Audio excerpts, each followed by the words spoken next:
The Horrible Gamers podcast may contain content not suitable for all ages. Listener discretion is advised. Welcome, ladies and gentlemen, to Horrible Gamers podcast, show number 405, being recorded on October the 3rd, 2022. I'm one of your hosts. Here is also known as Jesus Walks Out today. I'm joined by my friend from Little Ohio, Steve Wheeler is back. The Mayo is back. Welcome back, Mayo. Hey, welcome. Jesus. What's going on? Howdy. How's it going? Good. Just made it back from vacation, so all refreshed. Well, I like to hear. You know, reset, ready to go. That's awesome. And from the West Coast, the best coast, Gunny Chief Henry Merrill is back. Welcome back, Gunny. Welcome. Hey, everybody. I'm glad to be here today. Glad to see your faces. You're very loud. Jeez. Sorry, I'll tone it down a little bit. I'm just excited to talk about the games I've been playing and being frustrated at. You're very loud, sir. I'm going to have to turn you down a little bit here. All right. Sorry, I'll talk like this. There you go. That's more like it. Anyways, welcome to the show, ladies and gentlemen. You can always follow us on Twitter at _Horrible Gamers. Follow us on Facebook, Horrible Gamers Podcast is our page. There is a group on Facebook as well, Horrible Gamers Podcast Community. That is a close group. Anything you post in there stays in there. And you can also join our Discord, which is pretty popular. I feel like that's where I'm on most these days. I still get on the Facebook. I'm still on there. And I see everything that people post. It's just sometimes the stuff gets hidden from me, man. Like, I've had people message me saying, hey, why is my post hidden? And I'm like, what the fuck are you talking about? And I'll go into the group and I'll find their post, but like for some reason Facebook they'll put like the popular post on the top of the page or the group. And they'll like sort the new post to the bottom, or like people that don't post often, they'll sort theirs to the bottom. So like when people get on there, they don't really see the latest post sometimes. They'll see something that somebody posted, I don't know, 2 weeks ago, right? But they won't see whatever somebody else posted today. And it's like, they think that we hit it or whatever, but it's not us. It's just automatically, that's what Facebook is doing. I don't know, the algorithm thinks you're not cool enough. Analytics, or, I mean, it's probably got to be analytics, right? That I don't know. The automatic, Facebook team doesn't think you're cool enough to have your post up there. So if they don't think so, then I guess you're not cool enough. I don't know. You can also support the show with the money by heading on over to Patreon. Patreon.com is the place to go. You search for Horrible Gamers, become an active Patreon machine like our friend Leahy. Big shout out to Leahy. You know, Leahy has been a Patreon since September 29th, 2020. Shout out to Big Leahy. Jason Sam since September 17th, 2020. Robert Noble since May 6th, 2020. Sean Patrick since April 2nd of 2020. Chad since October 29th of 2019. Wow. Henley since April 17th of 2019.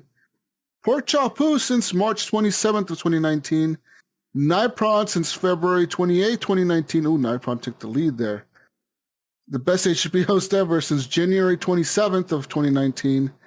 Evan, in all caps, Big Mommy Milkers, Big D Tanaka, since February 24th of 2018. Jonathan Titan Big D Hall, since February 21st of 2018. And the first HGP patron, Bill, still even the biggest D, Garner II, the Elder Lord. He's been a patron since February 11th of 2018. We've had Patreon going for that long. I know, that's what I was thinking. It's 2022. How the fuck? Time flies. Thank you, everyone. Time does fly, I guess, when you're having fun. This podcast has been going for that long. I know, right? Are you fucking kidding me? Since before this is because it was going at least for like 5 years before the Patreon. I know. So fuck. That's a long time, and big thank you to all of you guys for being Patreon machines, and just wow, that's a long time, Mayo. Yeah, appreciate everyone that supports us, everyone that listens to us. Yeah, It's a long time we've been doing this, I guess. You can also support the show by heading on over to Redbubble. If you just like to buy some stuff, head on over to Redbubble. Get yourself some gear. We really don't make much money on this stuff. We literally make the least amount of money that we could possibly make on this stuff. I'm talking like we're making like maybe 50 cents.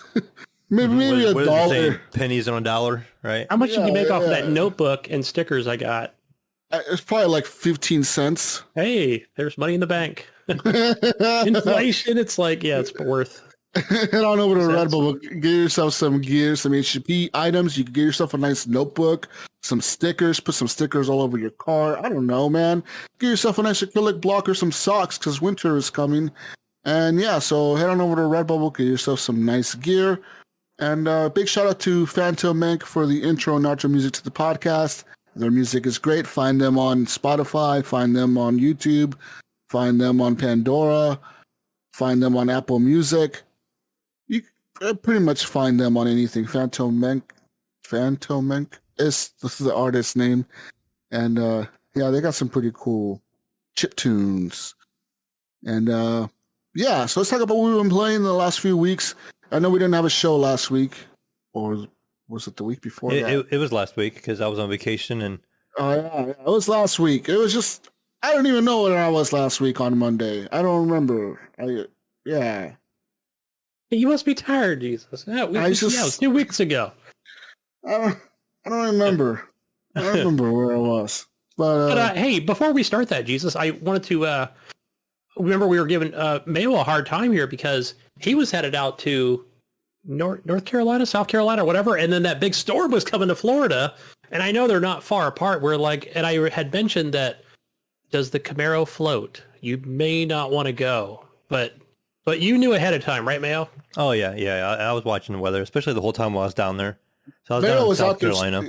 He was out there storm chasing. He was chasing that thing with his Camaro. Oh no, I was dodging. Trying to outrun it. I was dodging. You should have put like GoPro cameras all over your Camaro and drove right into that motherfucker. Yeah, let's go. Right. Yeah. Get your inflatables on there. Yeah. Yeah. I ended up leaving a day early just to avoid it, like so I could not have to drive home for like 8 hours in the rain and the wind. That was a smart move. Because Florida got fucked up by that fucking shit. I was in South Carolina at Myrtle Beach and it wasn't nearly as bad. But it was. I did see some damage. Dude. Yeah, I did see damage, and I was showing my son. We saw some TikTok videos.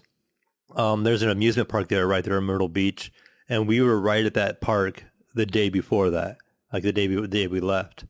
You know, we were walking. So when you were there, Mail, like, were you in the process of did you see anybody, like, were they just closing things down and boarding up windows? Like, how does that work? It was all casual there. Like, all the stores were open and all the stuff right there along the beach, like the Broadway at the beach and the boardwalk at the beach, all that stuff was open. And they were just basically, I think they were just kind of planning and getting ready. But everything was open. My hotel, my complex I was at, my resort, it basically was just sent me an email saying, or a text message, I think, saying, you know, hey, bring in all the furniture, like off the decks. I had like 2 decks. I had a front deck and a back deck. One had like an overview of we had our own little pool area and stuff. And they're like, bring in all those, you know, that patio furniture, you know, just bring it inside the place. But I was checking out that day anyway, so I just brought it all in for them. But yeah, I mean, and that was it. You know, then I checked out. I did check out a day earlier because, like I said, I did not plan on staying for the storm. So I did try to see if they would reimburse me. And the hotel was like, no, you're checking out a day early. The storm's not here yet. So I'm like, well, the storm's tomorrow, you know. Okay, it was the next day.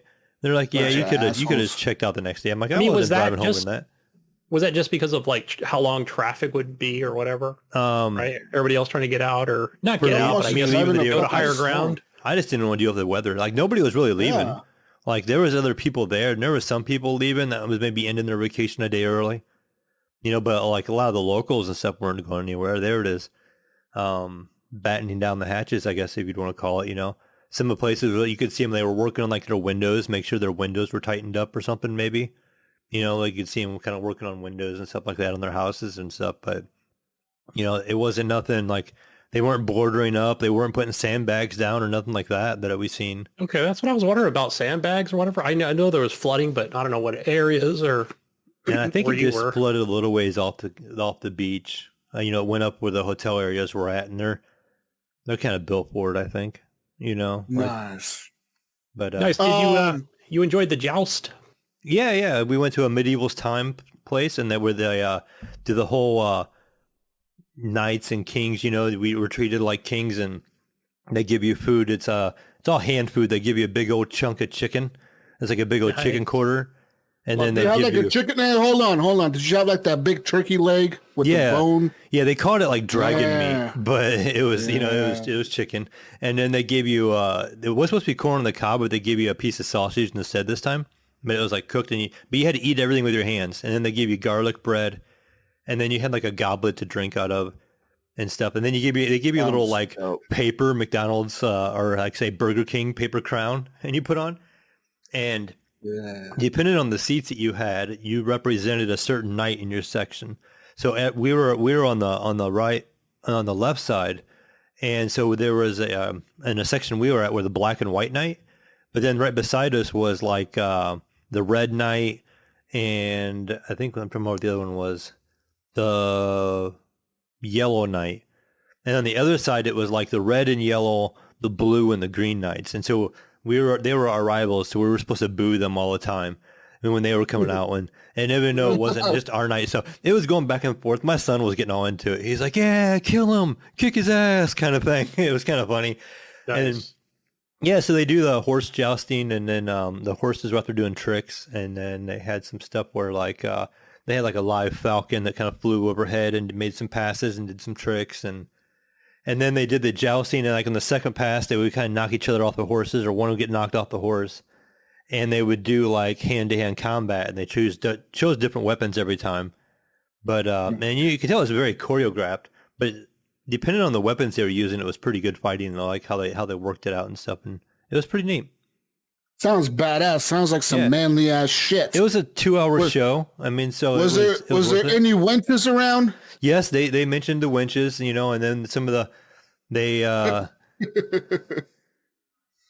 I'm trying to think. You know, that's what they called all the servers as well. A lot of our waitresses they were calling them the wenches, and everything was my lord. So when we were checking in, they're like, "Welcome, my lord," and then they were saying everything, you know, and everything was my lord, and the gift shop was the same way. But I'd be like, "It's your grace, motherfucker." That's right. But it was neat. Cool. They had a bunch of neat souvenirs you could buy. We also did a Ripley's Believe It or Not. We walked through one of those. Did a lot of expensive putt-putt. Went to a car museum and did a couple other things. It was a good time, though. Wait, glad you had a good time. That sounds that's nice. cool. And to all our listeners out in Florida, I mean, we're talking shit about your state because you got hit by a hurricane, but in all seriousness, hope you guys are okay, and hopefully your houses are okay, and you guys are fine. Quite a few people down there that listen. We do. We know we have a lot of people that listen in Florida, and you know, hopefully you guys are doing well. I mean, I hope all of you guys survived the hurricane. And Sean Freeman from ZombieCast, he was texting me or messaging me on Messenger or whatever because we're in a group chat. He was all posting photos and shit of Myrtle Beach. Pretty sure he lives in like North Carolina or whatever. South Carolina, yeah. And or whatever, South Carolina, one of the fucking Carolinas. He lives over there, and he was posting photos. He was like, "It's fucking crazy, man. It's fucking crazy out here. It's fucking raining and shit. Fucking storms coming in." He was out there in his fucking yard, fucking recording this shit. I'm like, "You crazy fuck. Get the fucking side, dude. What the fuck are you doing?" He's like those, you get on TikTok, you can see all the TikTok videos of people out there recording it. I had a laugh though, not making, like you said, not making fun of the storm, but I did see this one TikTok, and it was from Florida. And they're recording and talking about how crazy it is. And all of a sudden in the background, you see a guy riding by on a bicycle, and he's got a snorkel on and flip-flops. And you're like, what on earth? Ready, man. He's fucking ready in case. Yeah, he was ready. Man. Yeah, I saw people had like their boats and their, you know, on their, you know, at the curb of where their house is. I guess they could just get in the boat and float away. I think that was something that was unique too. I seen where in Myrtle Beach, after I left, there was a shrimp boat that was washed ashore. So it got beached on the beach. So there's like this big shrimp boat there. And so they had to like eventually remove that here. But that was kind of neat to see. But the other thing that was kind of crazy to see was online and TV and stuff was what was it? Tampa Bay was drained when it first came in. It pulled all the water out of Tampa Bay, and then obviously it refilled it. But crazy. But the people were out walking across it and taking videos of it and stuff. Nuts! I didn't see that. So almost like a tsunami in a way. Yeah, like it just pulled all the water out of it and used that water, during the hurricane part, and then refills it on the backside. I guess deposits it all back and then some. So yeah, that's fucking crazy. But yeah, like I said, hopefully all our East Coast people are doing well. I was thinking the whole time, man, like, well, why the fuck would you live in a state that happens like every fucking year? Why would you want to live there? I mean, what the fuck does Florida have to offer? I mean, all you got has fucking pythons everywhere. They got pythons everywhere, crazy fucking alligators and crocodiles and fucking... They got all the crazy animals there, all right? Because people they buy a fucking cheetah and then let it go in the woods or whatever. And there's a fucking cheetah out there reproducing. Now there's cheetahs everywhere or whatever. Like, you got crazy shit out there like that. And why would you want to live there? It's like living in Kentucky or like the Midwest. Why the fuck would you want to live there either? Oh, I don't know, Jesus. Why? Why would I? Bunch of fucking tornadoes all the time and fucking twisters and shit. Fuck that shit, man. Oh, on the West Coast, what do we have, Gunny? We got sunshine, hot girls, all the free weed you want. Forest fires. California girls. We got lots of fires. We have lots of fires. We have water. Listen, we have the coolest fires, okay? You guys have some pretty cool fires. It's always like, I'll be messaging Jesus. I'll be like, hey, Jesus, that fire in California, is that going your way? He's like, yeah. I'm like, inundated with smoke right now for your California fire. It's going north. What did I see the other day? I was watching something on the news, and they were talking about air pollution. They said the West Coast of the United States has the world's worst air pollution. Mainly because of the fires. But your air quality is the worst in the world. There was a few times, where Oregon had like the worst air quality than like Hong Kong and you shit. guys have a lot of trees over there, don't you? Like, but I mean, think about it, like so much smoke, the trees can only fix so much. It's California, right? It's blowing all its pollution up to you. Those dirty Californians blow their fucking air up here. Yeah, that's what I think happens over there. But all we have to worry about is a big earthquake. Whenever that happens, we're fucked. We're going into the ocean, Mayo. You're never going to hear from me again. I'm going to be out there floating on an island. Hopefully get rescued by the Coast Guard because I'm going to be fucked. Your only other worry is what? Like a tsunami would be the only thing that could possibly... not that you guys have them, but like that would be your only other threat, really. Yeah, but that's mostly like in the coastal range. Like I'm near the coast, but not that close to where, like, even if a tsunami did happen here, even if it was like a mega, super huge, giant tsunami, it wouldn't really affect me, I don't think. Because we got all the mountains and the hills in between and like... Yeah. I'm probably an equal distance like you, Jesus. I'm 40 minutes from the ocean. Yeah, I'm about an hour away, so like I feel like I'm pretty safe. Those coast people, they're fucked though. They're fucked. They're dead. When the tsunami hits, they're fucking dead. They got like 2 minutes to... I think they got like tsunami alarms, and they give you like a 3-minute warning or something. Tsunami's coming in about 4 minutes. You're fucking fucked. You better get to high ground right now, or you're dead. So good luck to those people that are living the fucking... Like the people that live right by the water, they're fucking dead. There's no way they're gonna get out, dude. But yeah. Big earthquakes, tsunamis, and forest fires is what we have. I mean, but we don't have to deal with it every year. Okay, maybe the forest fires, but like the earthquake is going to happen when it happens, right? Like it may happen in the next 40 years, they say, but like, who knows? Really, man, is it really going to happen in the next 40 years? You never know, right? You never know. Yeah, it could be 100 years. It could be. I mean, we have small ones. We have small ones all the time. That big ass, was it the San Andreas fault, right? That's the one that's going to fuck us up. Yeah, that might do it. That's where I'm at. I'm right. Yeah. I'm not in the epicenter of the San Andreas fault, but I'm near it. Yeah, the fucking Rock made a movie about it, right? So listen, the Rock's going to come out here. He's going to save us all in his big helicopter. Yeah. All right, he's going to come out here and save us all. He's going to parachute down and go, all right, let's go. Let's just keep running. Yeah, all right. So I feel pretty safe, man, okay? We got all the famous... When all that happens, you guys can come over here to Ohio, and then you guys will never leave. Mayo. You'll just come to Ohio and you'll stay here. the West Coast has all the rich, famous people. You think they're not going to fucking be prepared for this shit? They got to save all those people, right? How is this country going to run without the famous people? It just won't. Yeah, it won't. This country will be fucked. Or they're going to prioritize and getting them people out of there, and all you commoners, you're screwed. Sir, there's no more room in the airplane. Paris Hilton has to get her chihuahuas on board, and right. We need more room for them than you. You'd be like, she's like the only passenger, and you're like, what the fuck? This is like an 80 passenger plane. They're like, well, yeah, but she requires all 79 chairs. Those are hers. She requires privacy. Right. Yeah, I think the Kardashians are probably going to take over an airport in Southern California. Yeah, they want their privacy to in the plane, so we cannot allow you on the plane. Then you'd be lucky enough to get on a plane, and then you'd be like second priority to take off, and then it'll just be too late. Yeah. They'll let everybody else go first, and you'll be sitting there waiting to leave. All the rich people get to take off in their jets first. Yeah, all the private jets. Your plane was scheduled to take off at 10, but we got, fucking... Sorry, we had just a slight delay.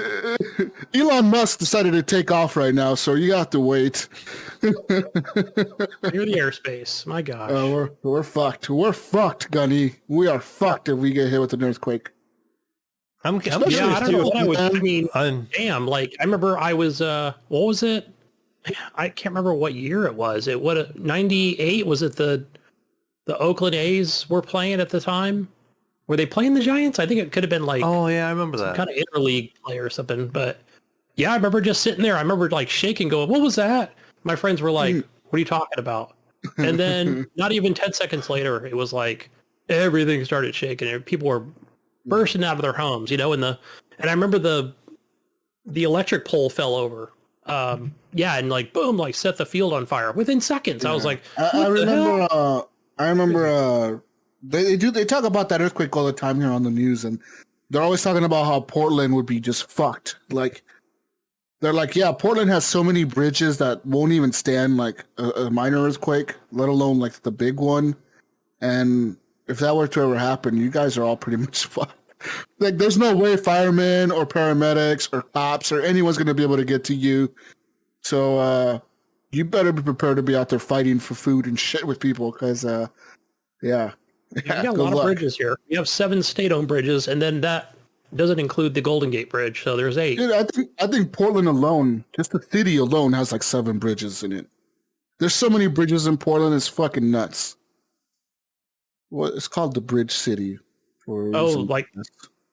Yeah, crazy. Yeah, like, there's so many bridges there. That a big earthquake's never happened here before. Yeah. Right. Heck, we've actually had little earthquakes out here in Ohio. I can't remember what the biggest like measurement was, but they've had them, and I've never actually felt it myself, but they've happened. Or people are like, oh, did you feel that earthquake? I'm like, no. They're like, oh yeah, it was like at this time, like so many hours ago, and I'm like, don't know what you're talking about. But it has happened in Ohio, I guess. Yeah, they're saying that the earthquake that they predict that's going to hit Oregon within the next 50 years will be like a 9.0 earthquake. That wouldn't be good, yeah. It's pretty big. It's like the biggest it can record, I think.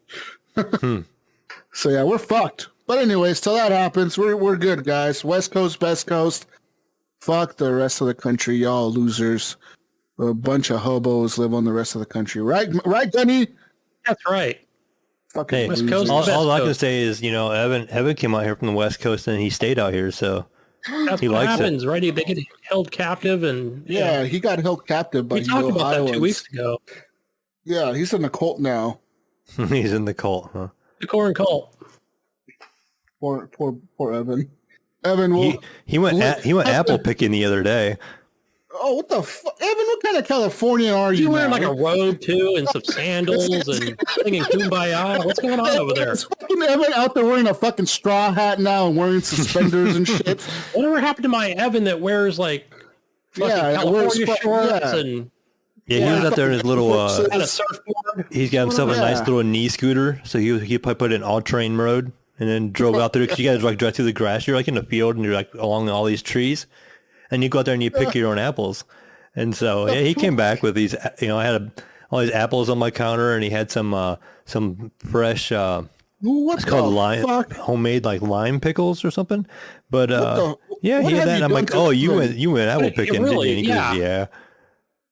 What I have don't you even done know to this Evan anymore. I don't even know this guy anymore. What the fuck have you done to our Evan? Oh, I don't know. I've been gone. He went from being the shirt pockets we knew, being a man, a California man, a West Coaster out here, fucking surfing and shit on the weekends. If it makes you feel better, he's not driving a diesel truck yet. He still is driving the hybrid. Not yet. Not yet. Right? Next week, hey guys, Evan traded in the hybrid. He got a big American diesel truck. A step side dually. Big ass Dodge Ram. All right, it's not even like a new Ram. It's like an old school ass Dodge Ram with the big ass fucking wheels and shit. Right. Go smokestacks coming out of the back. He went mudding in it. Is that what you're gonna tell us next week? That he fucking went mudding and all that shit? Come on, Mayo. Yeah. Man. Poor Come Evan. back to California, Evan. Evan, we've lost you. You're a lost cause now. The West Coast Please might not even respond. want you back. Oh man. Hey, if anybody wants to go out and visit Mayo in Ohio, just go ahead Yeah. and come on to we have a Discord server. You can reach him there. Just go to Mayo's house and stay there.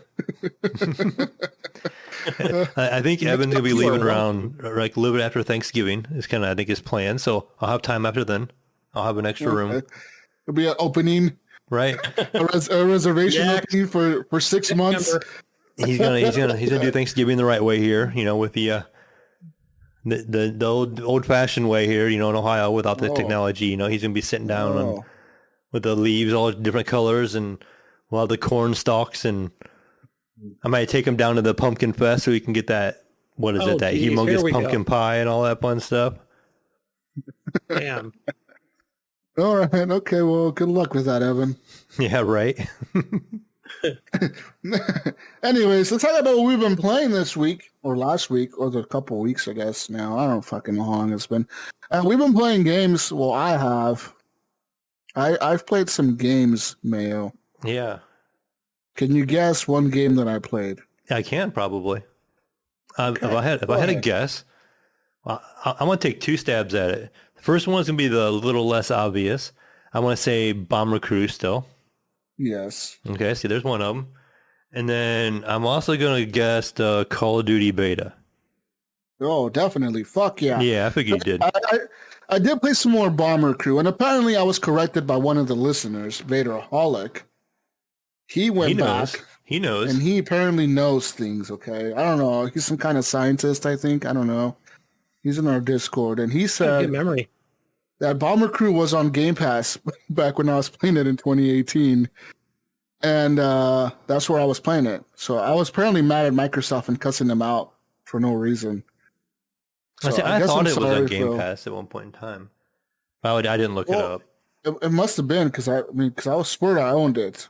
Then they made me buy it, and I had to buy it, so I was fucking pissed because I had to buy it. But yeah, so Bomber Crew apparently was on Game Pass in 2018, and I fucking forgot. Not 'cause to it's been interrupt, so but long. now it's on Games with Gold, right, Gunny? Yeah, So It's going to be game coming up soon. this month. Yeah. Yeah.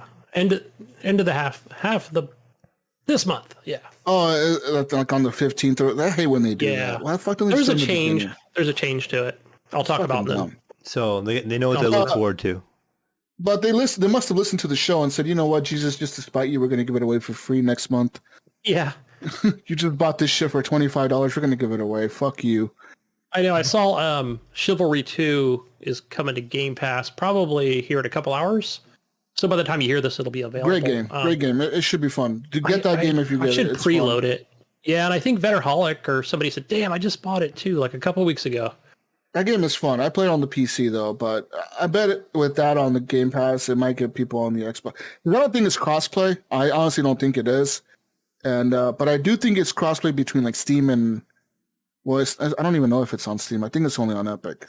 I think anyways. it's a yearly exclusive, kind of like how they do Borderlands, right? Oh, it might be. So I think it is crossplay between Epic and Steam, but not PC and console. Yeah. I've been seeing that more. Like Hell Let Loose is like that. So only PS4 or 5 users and Xbox users. Console hobos get. It's a great game though. Chivalry 2 is fucking hilarious. It is awesome on Steam, just so you know. All right, good. Yeah, it's a great game. I got it on the Epic Store when it first came out, and I still, that's one of the only games that I keep installed on the Epic launcher. Actually, it's like the main one I keep installed on there. Just because I go back to it randomly and play a few matches here and there, and it's always fun every time I get in. And it's really not that hard to find matches. There's only been a few times where I was like, okay, this is taking a bit. But I've tried to go back to play like Mordhau instead of Chivalry 2. Mm-hmm. And Mordhau, it's like impossible to find a match really sometimes. Whereas in Chivalry 2, since it just has like automatic matchmaking or whatever, you're able to find a match pretty quick. Like you can do server browser, but whatever. It's cool. Anyways, Bomber Crew, man. Update on Bomber Crew. All my crew died. So there was a mistake I did, right, Mayo? All right, listen. So I had my crew. Remember how I was telling you, Gunny, how I had my crew leveled up? We're fucking people up, right? Yeah. I go on a mission. It's a mission to bomb some airfields. So it's a pretty far mission. So we're flying there. We're flying. We get there. We call in the backup, which is like these Mustang airplanes that come in and they help you fight the other planes. And we bombed the thing. My pilot was getting shot a few times. So what I did is I sent my pilot to go heal, right? We're flying back home now. We've done the mission. We bombed the base. We took the intel photographs. We're flying back to base. We're flying at like, I want to say mid altitude. And I'm doing I'm doing constant changes of altitude because some planes cannot follow you really high in the sky. Some can, some can't. Anyways, my plane's taking quite a bit of damage, but we're holding up. We could make it back home, right? All right, so I'm at high altitude now, and my pilot is healing up. My pilot's pretty much healed up all the way. So what I do is I switch my guy who's flying the plane, which is my navigator, I think it was my technician guy, my engineer. I tell him to go back to his engineer seat, and I tell my pilot to stand up and start walking towards the cockpit to get into the pilot seat, right, to fly us home. Well, when my dude jumped out of the pilot seat, he went to go sit down in the other seat. The pilot got up, and the thing is, I had all my crew geared up with like thermal, like electric heated boots and electric heated mittens and like really heavy armor, so they walk really slow. So my pilot starts walking towards the cockpit, right? He starts walking like really slow towards the front. What does the fucking plane start doing when it's in the middle of the air in high altitude? It starts to fucking nosedive because there's nobody flying it. Oh, shit. Yeah. So the fucker goes into a nosedive, right? And I'm like, oh my God, this fucker's going into a nosedive straight down. And once it starts going into a nosedive, the guys, they can't really walk, right? Because they're kind of like, oh shit, they're kind of like falling over or whatever inside the plane. So I'm trying to get like my navigator or my engineer to stand up and get to the cockpit. And they're trying, dude. They're fucking trying, right? Fucking plane, dude, is going full speed nosedive. Fucking full. Like I'm talking from high altitude, full speed, fucking nosedive into the ground. We're gonna fucking kamikaze, motherfuckers. And dude, that fucking shit hit the fucking ocean so hard. Everyone on the plane died. Everyone. Yeah. Not one survivor, dude. I think one guy lived. I think one guy lived. How close was the pilot to getting into the seat, though? He was super close, dude. He was like right there, man. He was like right there, but he just couldn't get to it, dude. He just couldn't get. And then my mistake was, what I should have done is I should have walked the pilot over to the cockpit, made him stand underneath it, made the other guy get out of the seat, and then have him jump in real quick, right? But I didn't think of that. I thought, oh, well, we're fine. I'll just have him walk to the cockpit and the plane will be fine. I didn't fucking think the airplane was going to start fucking nosediving. Everyone died. Okay, so you might think that's no big deal. Jesus, your crew died. Whatever. You'll get a new crew and a new plane. Okay, well, that's true. But the only thing that the fucking new airplane has is the armor on it. So, like, I unlocked the level 3 armor for the plane. So that was still on the plane, but all the upgraded turrets, the upgraded, like, all, like, the med stations that I had inside with, like, the med packs in it and shit, like, all the, like the little med kits that I had everywhere, those are not there anymore. Like, the fire extinguishers that I had on my engines, those are gone. The homing pigeon is gone. The little inflatable raft is gone. All my guns were downgraded to, like, the level 1 guns. you pretty much lose everything that was on the plane that was upgraded, right? Besides the armor. And like that really, really sets you back, dude. Like really bad. Because the mission that we had just done was it was the critical mission. So that's the mission that progresses you in the story to like the next tier or whatever. So I tried to do it, man. I've been trying left and right to get like my new crew to be able to do these missions that are like on the next tier. And they're all like medium risk missions, so they're all red instead of green or blue. And it's damn near impossible, man. Like I've had so many people die because I have to do emergency landings all the time. My crew's getting shot up. They're getting fucked up. I've had like so many people die. Like there's been missions where I knew the guys were going to die. I just sent them to die. I was like, oh, you guys are going to die. So, like, I mean, I guess at this point, you're just going to start a new game, right? I have to, I think. I mean, I guess that's what the game wants you to do anyway. It sounds like to me. So I've been looking at Reddit, and people on Reddit say, like, don't start a new game. Just keep grinding it out. You will eventually get enough money to upgrade your plane and start upgrading it again. Dude, like, this last plane that I had was kind of starting to get a little bit of upgrades.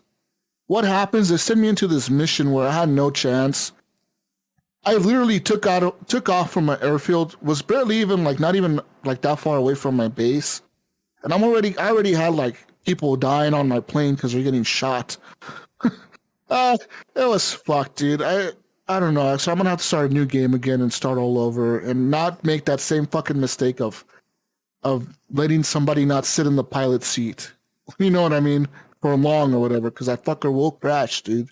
You know, either the plane will start doing like, it'll start like zigzagging in the air, or it'll just fucking nosedive. If it's at a high altitude, it'll just start going down and it'll just fucking nosedive straight into the ground, dude. Like no slowing down. We're going full speed. We're gonna die. We're gonna fucking do it right now. And it was pretty hard. I'm already singing that highway to the danger zone in my head. Yeah, you know? it was like that. But we're fucking nosediving on a. But nobody's jumping out of the plane though.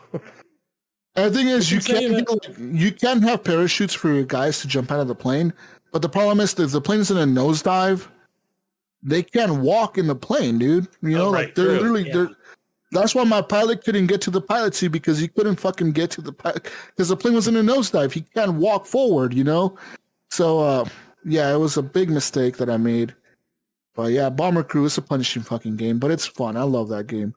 Anyways, besides Bomber Crew, I played definitely some more Battlefield 2042. So there was a new update on Mayo, patch 2.1.3 or something like that. This added new sandbags to the renewal map. The renewal map is that map with the big wall in the middle, and like one side is like the desert, and the other side is like the fields, the grass and shit. In this map, they've added like pretty much new cover to like the different bases and different objectives and areas in the map. Is it great? No. Is it better than it was? Yes. Is it like perfect? Of course not.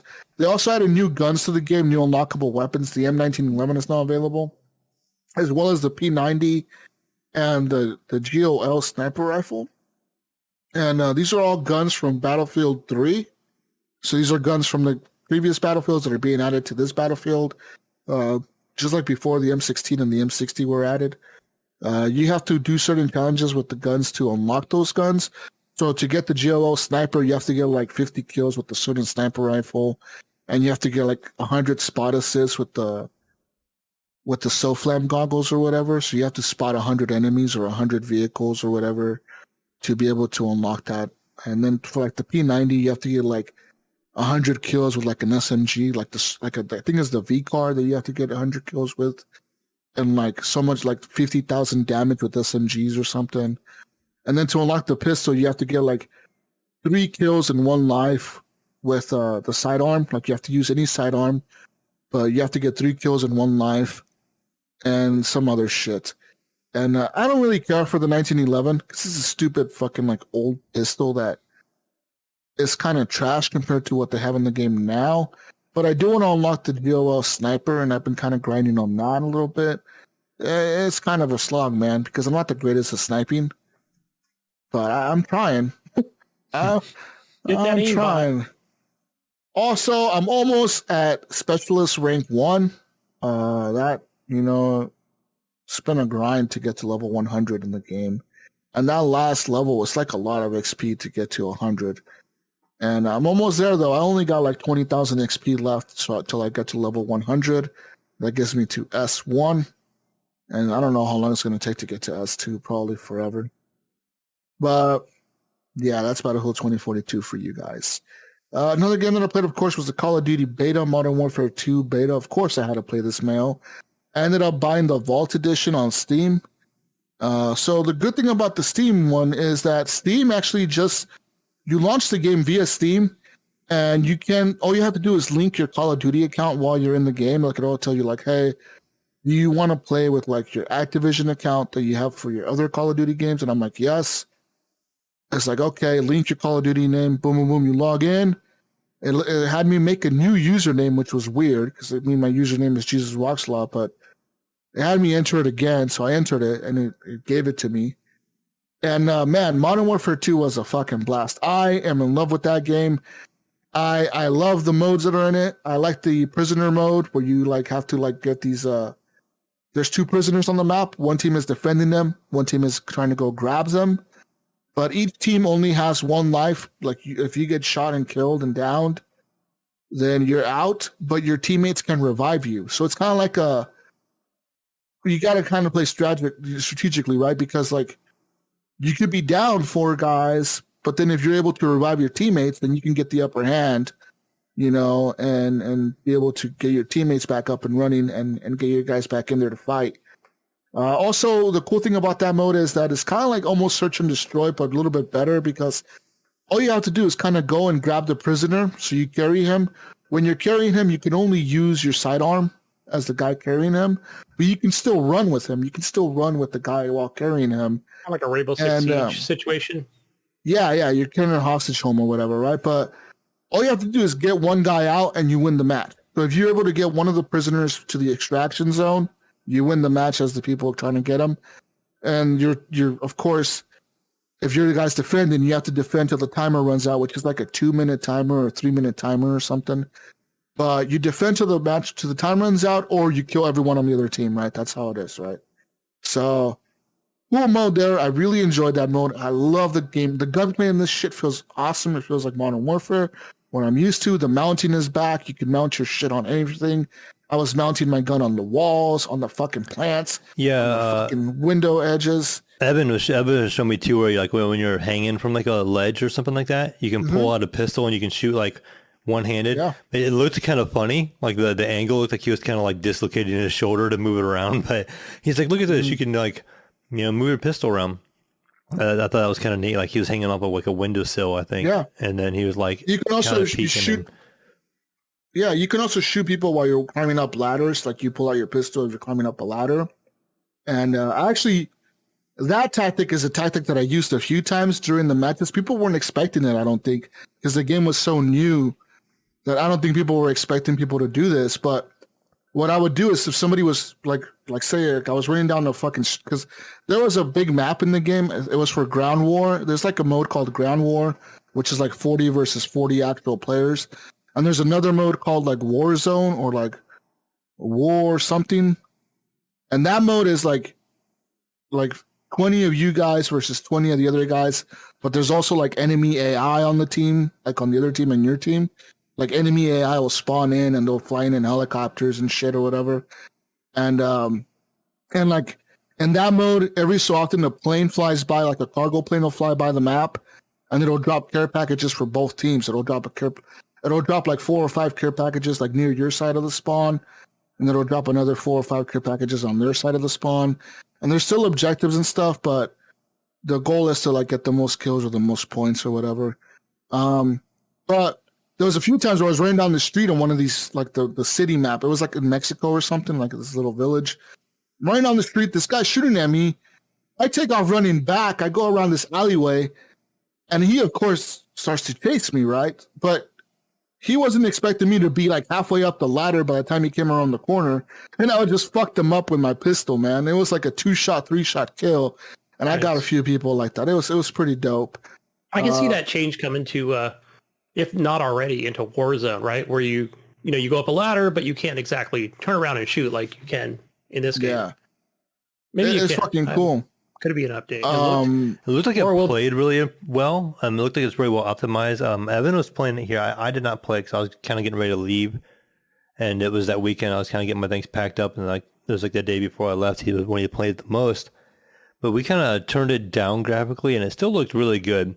And I was getting like 180 frames, 170 frames, so it looked pretty good, and it was running. And then like on max settings, I think I was getting like 110 maybe. So it seemed like it was very well optimized and looked good. And Evan was really enjoying what he played. He was playing on my PC, and he's like, "Oh, I can feel my addiction coming back." Like he was like right away. He goes, "I can feel it." He's like, me and Evan are gonna be getting all the platinum guns again. I mean, like, yeah, oh, dude, I was so into it, and I really like that now. Like, if you unlock a red dot sight, it applies to all your rifles. And you can like change out the type of rifle it is. So you could be like an M4, but you can change the main part of the gun to be an M16 or to be like another type of rifle. And it'll change the like pretty much what the rifle is, but all your attachments are still there. So like if you unlock the suppressor for the assault rifles, the suppressor applies to all the assault rifles, not just the M4. You know what I mean? So that's kind of a new thing in the game where the attachments apply to all the family of weapons that you unlock the attachment in, but it doesn't apply to all the guns across the whole thing. So like you still have to unlock the suppressors for the LMGs or the suppressors for the sniper rifles. But once you unlock them, they're there for the other sniper rifles later on that you unlock as you progress your rank or whatever. The kill streaks are pretty cool. I like the bomb drone. It's like a little drone you fly around and blows people up. That one's pretty cool. I mean, there's all the basic ones are there. Like, there's a cool new airstrike that you can like target 3 different positions on the map, and it'll like these jets will fly by and just like drop missiles on these 3 different locations. There's a lot of cool shit that I like. Yeah, it looks good. It looks like it's gonna be pretty entertaining. I'll definitely be picking it up. I didn't order it. Evan ended up going ahead and pre-ordering it, so you could get in the beta like the day before the open beta hit. And then they still wouldn't let him in for some reason. So he ended up having to wait till when it was open beta. But I know he played it for like, I want to say a good couple of days straight. And he was enjoying it. He was kind of disappointed at first because he couldn't get the SMG. And he found out he had to progress like through certain guns, and he had to do like something to do with he had like achievements maybe with the guns. I can't remember what he was saying, but there was something he had to do to unlock the SMG. And, then he had to work his way toward it. Then he finally was able to unlock it, and that's what he was happy with. The perk system is on a cooldown now, kind of. There's 2 perks that you get automatically, and there's 2 other perks that you're going to get as your match goes on or whatever.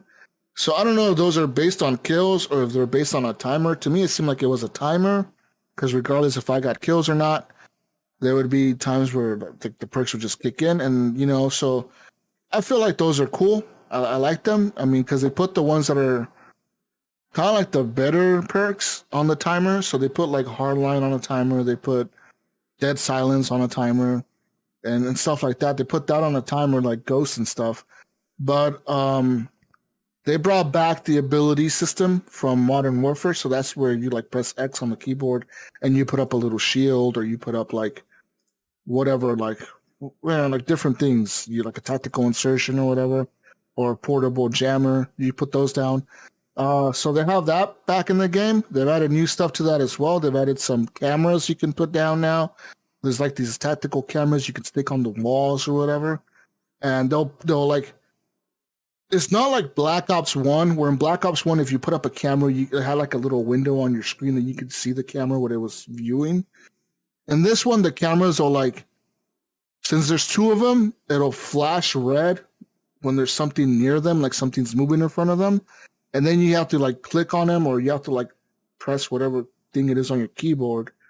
And you can control the camera. You can like actually move it around and spin it around and tag people or whatever.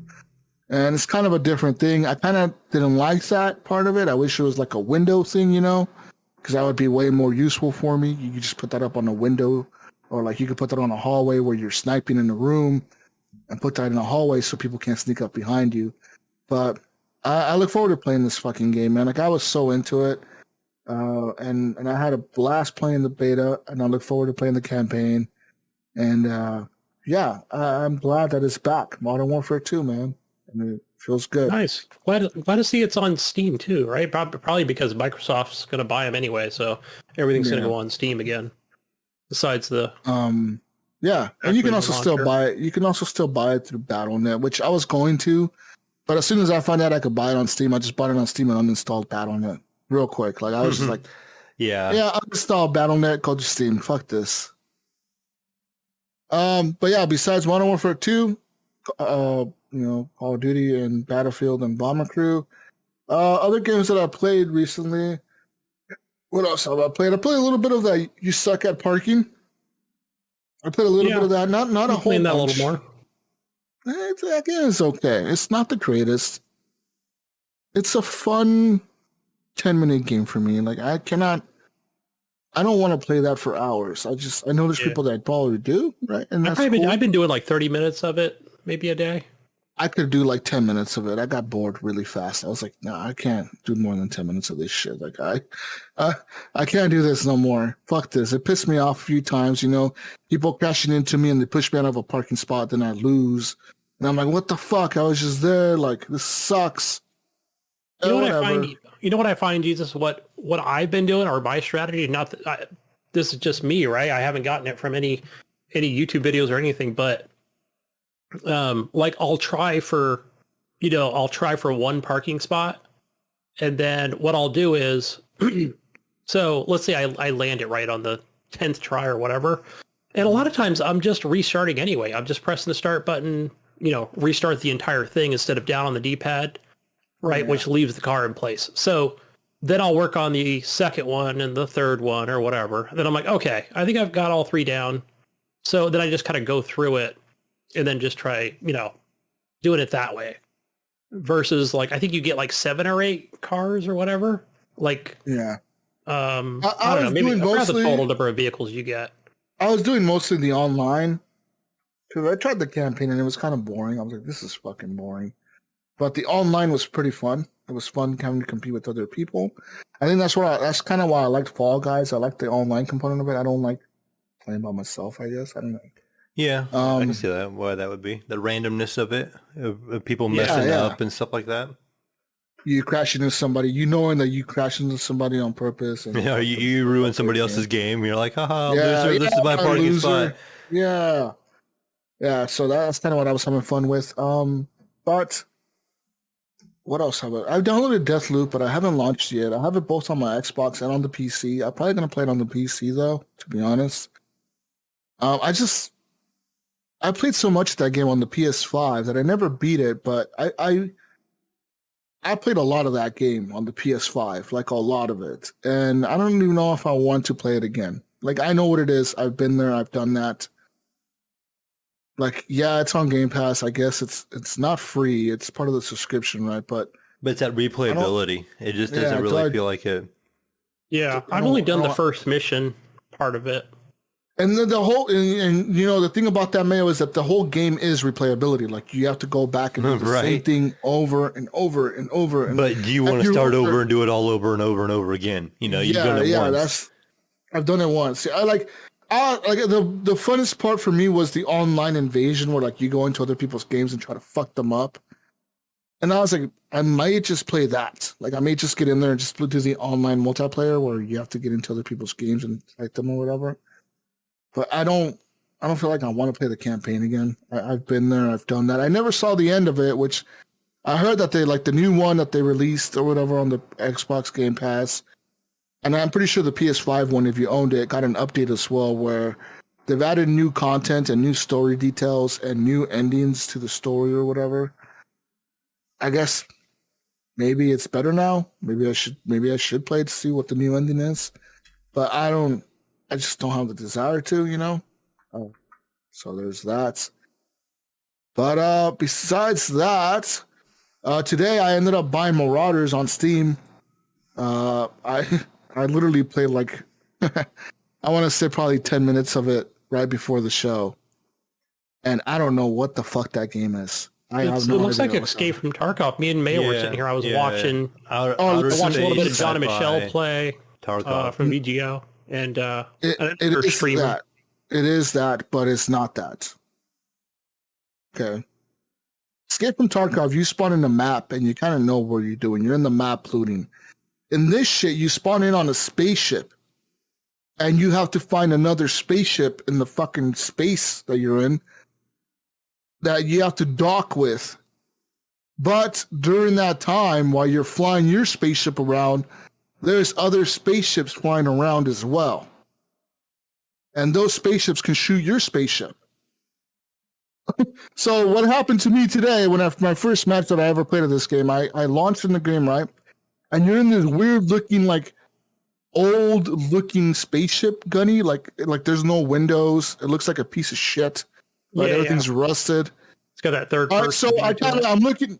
No, it's first person. I was walking around it and I went to the fucking. Dock, No, I was in space. It was okay. Maybe I was watching from a different view. Okay, you must have been, because I was inside my spaceship. All right, that's where I spawn in. I spawn in front of like this, like the cargo room, and I'm walking around and I see the thing that says engine room, and another thing that said like cargo hold, and this other thing that said like all these doors, right? And I'm trying to walk around, and I see this thing that like I finally was able to get to the front of the ship where it said like this is the pilot seat. But there's no windows, so I pressed F, and my guy sat down. It showed him sitting down and like grabbing the handles or whatever, and it zooms out, and you're outside the spaceship, and I'm flying this piece of shit looking cockroach spaceship around. Right, it's like a roach infested ship or something. I'm flying this thing around, and I'm like, cool, man. I'm gonna go find a spaceship to loot, right? Because that's what you got to do. And I'm flying around this big asteroid belt or whatever. And what do I see? I see another cockroach spaceship, Mayo. Another one. And it's flying towards me. Get him. It's flying at me. And I'm like, oh, I'll be cool. You know, like I'm not going to attack them. What's the first thing those motherfuckers do when they see me? Start shooting at me. So I shoot back. They keep shooting. I shoot back. They keep fucking shooting. And we're spinning in circles in space. We're shooting at each other. And it says like, it's like my shit's flashing red. It's like, hey, your whole integrity is like at 0. Your spaceship has been disabled. Like you are disabled. And I couldn't shoot my gun anymore. Like I'm just floating and my shit's on fire. So I'm like, holy fuck. Like, are these guys going to get on my ship and try to like fuck me up, right? That's probably what they're going to do, right? So what do, Mayo? I jump out of my cockpit seat or whatever, and I'm inside the spaceship and everything's on fire and the alarms are going off. And I'm like, okay, what do I do now? Like, the game never told me what to do. Like, when I launched the game, I was like, hey, watch these 50 YouTube videos on how to play the game. Like, I ain't doing that shit. I'm just going to get in and right, play, you ain't got time for that, right? Fuck your stupid 50 videos. I ain't watching Intro to Marauders, how to fly a spaceship. I ain't doing this shit, all right? I'm going to get in there and I'm going to do it myself. I'm blind, man. You trial by fire, Jesus. Listen, man. I'm running around. It says, like, you have 20 minutes of oxygen left, and I'm fucking running around my spaceship, right? Everything's on fire. I go to the engine room. The engine room's on fire. I'm like, holy fuck. I ended up, like, I found this staircase. I don't even know where it was. I just found this staircase that said airlock. I was like, okay, let's go down here. Maybe that's where I have to go to get the fuck out of this stupid spaceship. And I found the airlock, and it was like, well, you cannot open the airlock because you're not docked to any spaceship or like any other vessel. Like you have to be docked to be able to open the airlock. And I'm like, okay, well that fucking makes sense. I'm like, okay, so how do I escape this ship that's about to blow up or whatever? And I found the escape pod, Mayo. I found it. What? So there was an escape pod and I jump into it's like, this is the emergency escape pod. I fucking jump in it, dude. My guy's jumping in. He's all closing the hatch and shit all hella fast. And it's like, boom, it shoots me out, like out of my spaceship, like in this little paw thing. And now like I'm in another tinier spaceship, but this one has like no guns, but it has like a booster thing that could boost you really fast. So like I'm assuming to like get you away from danger or whatever. Right, I can get away. So I boosted myself out of there. I flew around space. I found this big space station looking thing, but I couldn't figure out how to get inside of it, man. I was like, I got to dock on this thing at least once to see what's in there and then like learn how to play this shit, right? Because I got to get in there and loot something. I don't know. I couldn't find the docking station or whatever, so I flew around in circles, and then I flew to like this fucking, I don't know, it looked like the fucking thing from Mass Effect or something. Like it was like a portal looking thing. It was glowing orange or something. And I flew into it and it was like, hey, you successfully escaped. Oh, yeah. I saw that on Twitch. Yeah. I was like, what the fuck? I escaped. And it was like, you didn't loot anything, but you escaped with your life. But you lived. Yeah. So it's kind of like the Tarkov exit, kind of like, you know. Yeah. Yeah. It's like you got some XP for this or whatever. And then Good job, so it Jesus. sounds like you've got to escape twice, it seems like, where they do have like an airlock I saw in just watching it from the game. And then, you know, boom, you're in your ship, you fly away, then you fly into that thing you talked about, that, what is that thing called in Mass Effect? But you don't exactly dock with it. Yeah. It's like a circle thing. You just fly into it and it says you escaped. Yeah. Yeah, so I guess It's kind of like you're part of a bigger... Once you figure out how to dock, you could have went to that bigger place and maybe all. looted some, you know, and then Oh yeah, because like maybe when stole I another ship or something, and maybe you could have kept going, kind of thing. I don't know. Well, the thing is, the game said like when I first launched it said like invite your friends. You can play with up to like 4 players at a time, right? But I was by myself. I don't know. Maybe if having 4 people, maybe there could be a guy like on the guns, and you know, one guy gunning and shooting the things while I'm flying around, and maybe another guy repairing or something. I don't know. But pretty much, this is like Escape from what I gathered. This is Escape from Tarkov in space, but you're docking on different space stations, or like either they're going to be abandoned ships or like other just regular ships or other players' ships that you're docking onto, and you're going to loot them and fight them and take their shit. It sounds cool as fuck to me, so I'm like, yes, I want to do this. I want to be in space. I want to fuck people up. I want to be a space pirate. I want to fuck everybody up.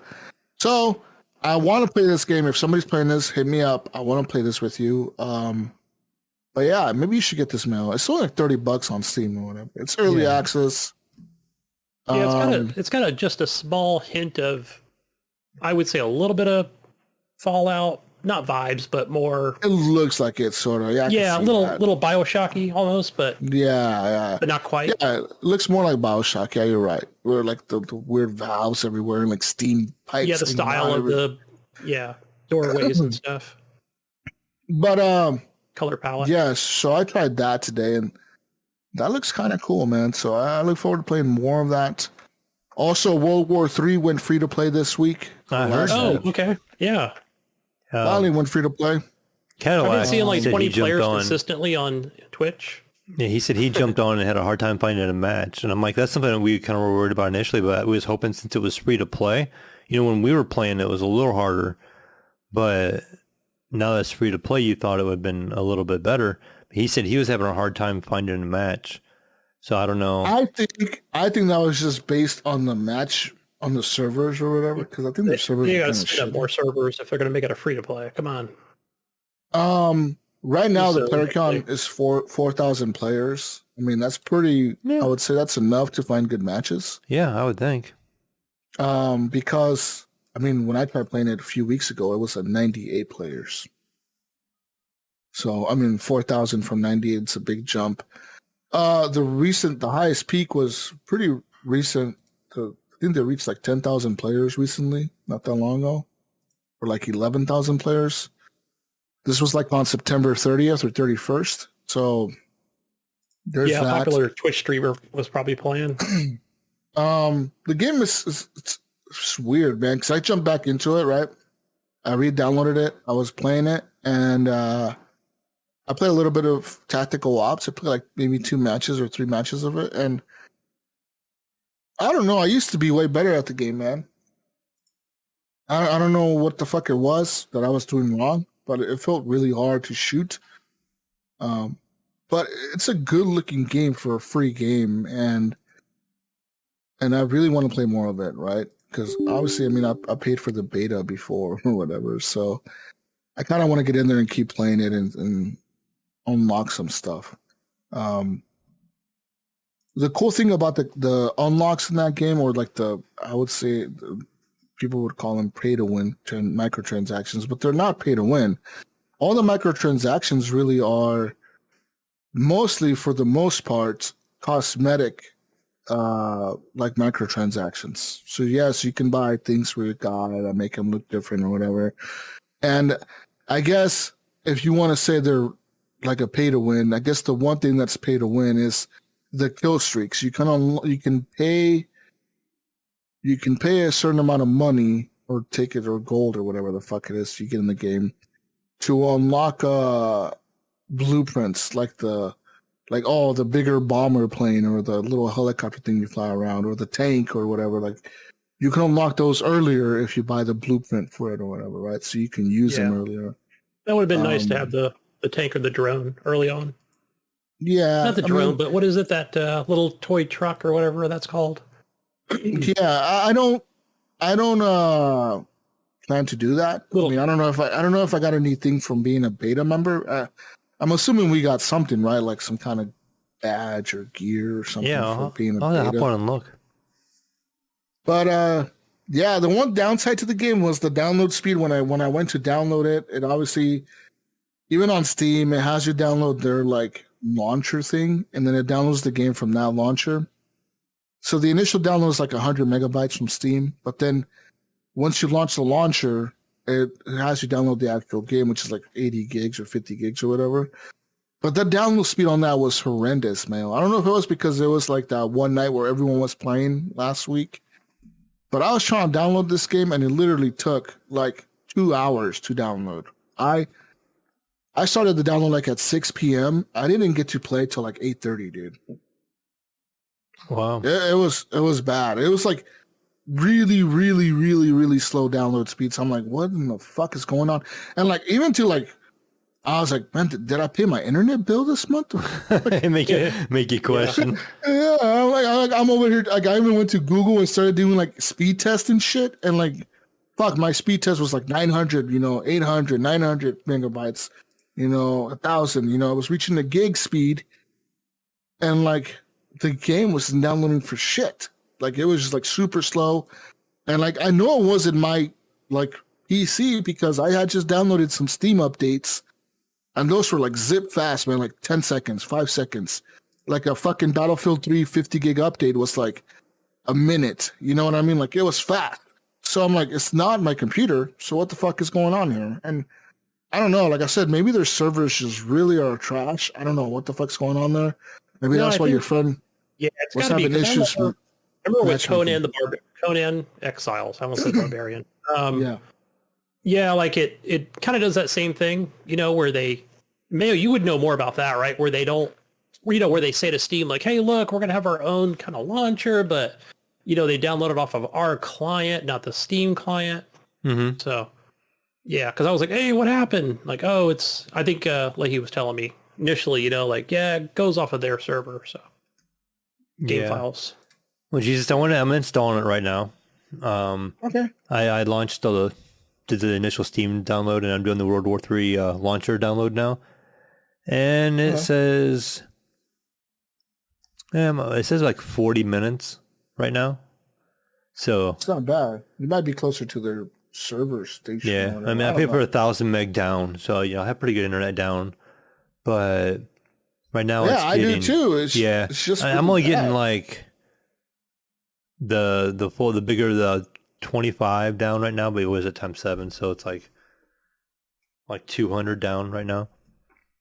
So yeah, I don't know. It's really bad sometimes. So I don't know. Anyways, that's all I played this week, and I will continue to play some more World War III. I look forward to playing some. Actually, I was thinking about getting Overwatch 2. Overwatch 2 is coming out tonight. Was that tonight? Also, my son was talking about that. Yeah, saw that on Twitter. I don't know if I seen it in the news. I don't think I linked it to Gunny, but I guess they're saying, so if you don't have, like, I don't know if the characters from 1 will be missing or not, but they said you'll have to play 100 matches to get the characters from the first one. So maybe that'll unlock all of them from the first one, but I did run across an article talking about that. So is it free to play? I don't know. Yes, it is free to play. Okay. Yeah.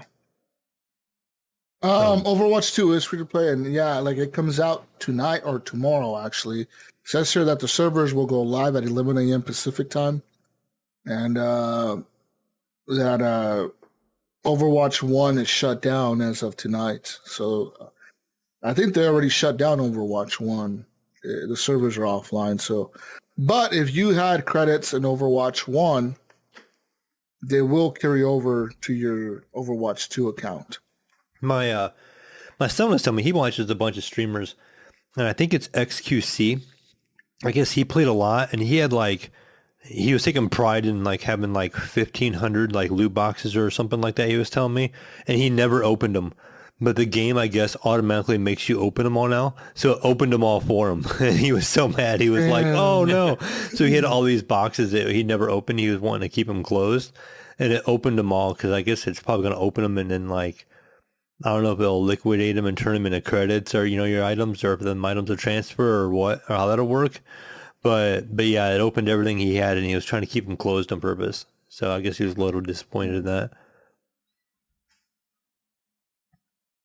I look forward to playing some Overwatch, man. Overwatch is fun.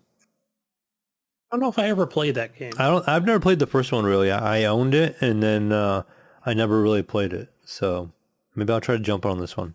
It was a cool game, man. Like, it's cool to play with friends, and I always felt like the characters, if played well, would really play well to each other's abilities. Like if your teammates picked like a healer and an assault guy and a defender guy and whatever, like if you guys all played your role, the game could be a lot of fun. I was playing the shit out of it a few years ago when the first one came out. So yeah. Anyways, I'm done. What have you been playing, Gunny or Mayo? Whichever one. Go. No, I can go ahead. Let's see. My list is somewhat short since I was on vacation. But before vacation, the week before there, Jesus, I actually went through and I finished the Spider-Man remaster, the campaign, on the PC. So I finally beat the whole story behind that. And I thought I had a little further to go because it said I was like 65% complete or something like that. So I jump in the game and all of a sudden it's like, you've like reached a point of no return. You probably remember that. You're like, you're getting ready to go do the final fight. You need to do all your upgrades now that you're going to do because they're not going to be available for the rest of the game. I'm like, what? And then I go and, do the final fight versus Doc Ock. And I'm like, oh, wow. I was kind of going by the percentage. And so I thought I had like a ways to go. And, here I was at the end of the game already. I'm like, oh, sweet. Okay. So I guess, there's a lot of items I can go back and collect, all the backpacks and the pigeons and all that kind of stuff. And I may go back in and do that, but not like anytime soon. I did not play any of the DLC content. It does show like a progression on those, and I haven't started any of those. So maybe I'll jump back in and at least do that DLC content. What was it, like the Black Cat stuff or something like that? I can't remember who it was, but there's just like two DLCs that came with it. But it was a good time. I still enjoy that game. Like I said, I'm glad I finally got to play it on PC, and that was one of those games when I was really looking forward to playing. Like if I ever bought a PlayStation or whatever, that's probably would be like one of the first games I would have picked up because it just seemed like it was such a good game and the fun of it and the swinging around, But besides that, I continue to play a little bit of Dungeon Defenders, and I'm pretty rusty in that game still. Just trying to jump in and play it on the second degree of the 2BC difficulty, so it's basically on very hard. They've added a lot of new weapons and added some new things. Are you playing with other people? Right? No. On Dead Cells is by itself. Okay. Just trying to get used to playing that again. I've come close a couple times and beating it still, but just getting the feel for it again I need to get there. I guess they rebalanced it, and Vader Holic was saying it was a little bit easier. So they do give you some health blast in between. But I've died on my way there, like exploring new areas or trying to play around with some new weapons and stuff like that and figuring out how they work and stuff. So more or less exploring, seeing all the new items that they put into the game, more than actually trying to really beat the 2BC. But I need to try to grind out on that. And then just the last thing I started playing, Jesus, was on Evan's PS5. I kind of moved some things around in the living room and got the TV a little closer to the couch where it feels a little better playing on the TV, so I'm not so far away. And I fired up Ratchet and Clank on his PS5 while he's still here. So I'm like, I'm trying to take advantage of that while it's here. Really take advantage of it, of course. Yeah, and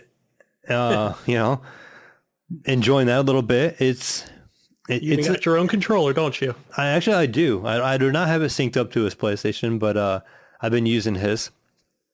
But the game is, I don't know, Jesus. I can only take it in like increments. Like I'll play for a while, then I start getting a little bored. I'm like, okay, this is kind of getting repetitive, kind of in my opinion. And then after that, I would put it down. And like the next day, I'd be like, oh man, I'm going to kind of play that for a little while. Then I'll fire it up and I'll maybe put like a half hour or an hour into it. And then I'll be like, okay, this is getting kind of repetitive. I'm going to turn it off for a while. So I don't know if you had that feeling or not playing it, but... Not really. No? Okay. I mean, it could just be me. Like I said, just a lot of running, shooting, and like story-wise, I'm just kind of have an idea of what's going on, and the aspect of, doing the rifts and gathering parts. Or like, hey, we need to go find the part I'm at where you have to find the fixer. You have this crystal you're trying to get, and he has to put it all together. I went and did all that already. But stuff like that, like I know what's going on, but when they start introducing characters, there's like a pirate, and there's like another guy, and they're like, oh, this is such and such. I have no idea who these guys are because I didn't play any of the other games, So, and and then there was it the Wombats, I think they're called, and then there's the girl, and then there's Ratchet and Clank, what is it, Rivet, I think is her name. Yeah. But, so like all that stuff is just kind of foreign to me. So I'm just like, okay, so that coolness is not there, but the gameplay itself is really fun. It's very smooth. It plays very well. I don't know what kind of frame rate it's at. I'm assuming just at 60. I don't think it had the 4K 120 option or anything like that. But either way, I'm just on a regular HDMI cable anyways, hooking it to my TV. But it's been good. The rift thing kind of feels very predetermined. Like how it just has like a rift, and you just gotta kind of latch onto it by hitting the L1, and it kind of just teleports you through the rift. I wish you could I kind of had the impression early on that you could open the rift whenever you wanted and just kind of bounce around, but it's more predetermined. You can bounce around when you see them, but they're only there when they're there. And it's sometimes they were like part of the puzzle, like you had to go to the rift on one dimension and go through a doorway because it was blocked in the other dimension, and then you warp back to the other dimension once you get through the doorway, kind of thing. So just kind of like it have been puzzle solving for me for the most part so far. There has been a couple times where you were doing fighting where some enemies be up on a ledge and there'd be a rift beside them, and you can go into it and teleport to where they're at instead of trying to like shoot them from a distance and stuff. But most of it's, been fairly predetermined. So I wish that game could have just had that opportunity where you could just open a rift anytime you want and jump into something alternate. Would be kind of neat, but overall, it's been a good game. I think I'm about 35%, maybe 40% through it. So I'm going to continue to play that this week. I'm going to try to finish that campaign. Are you playing like on your profile sort of thing, not Evan's? Is that no, something you're trying to keep your progression going? I'm on Evan's profile, but it has different save files. So when he beat the game, he had his like the number one save file, and then there's like cool. There was a lot. There was like maybe like 10 save files, and so I'm just on the second save file. So I was able to just launch the game new, and then. Now I got to see a little bit, Jesus, just of him playing. I launched it to one time. I mentioned it a while back. Ghost of Tsushima. He relaunched it. He ended up buying the PS5 edition because he had the PS4 edition. So he started messing with that game again. And when I launched it from his playthrough he was doing, I just jumped in his game one time. It was like all black and white. So he showed me how to switch it. It was in a mode. And then, so I got to see what the game looked like in color. A big difference there. Compared. Yeah. Especially in the OLED, I wanted to see the game in all of its glory, all of its color and stuff. So got to see those cherry blossoms in the wind. Game looks good. I just watched him play just a little bit, and so maybe I'll fire that one up here right after Ratchet and Clank and maybe get a little bit of playing time in. He was telling me today that I guess it was announced it's coming to PC next year. Oh, right. One of the last ones that are holding out, right? Yeah, it didn't really surprise me. That's something exclusive. That was one of their big sellers. So yeah, I see it. I could see it coming. And then that'd be cool. Yeah, that'd be exciting to see. And will be definitely a game I'll pick up again. So,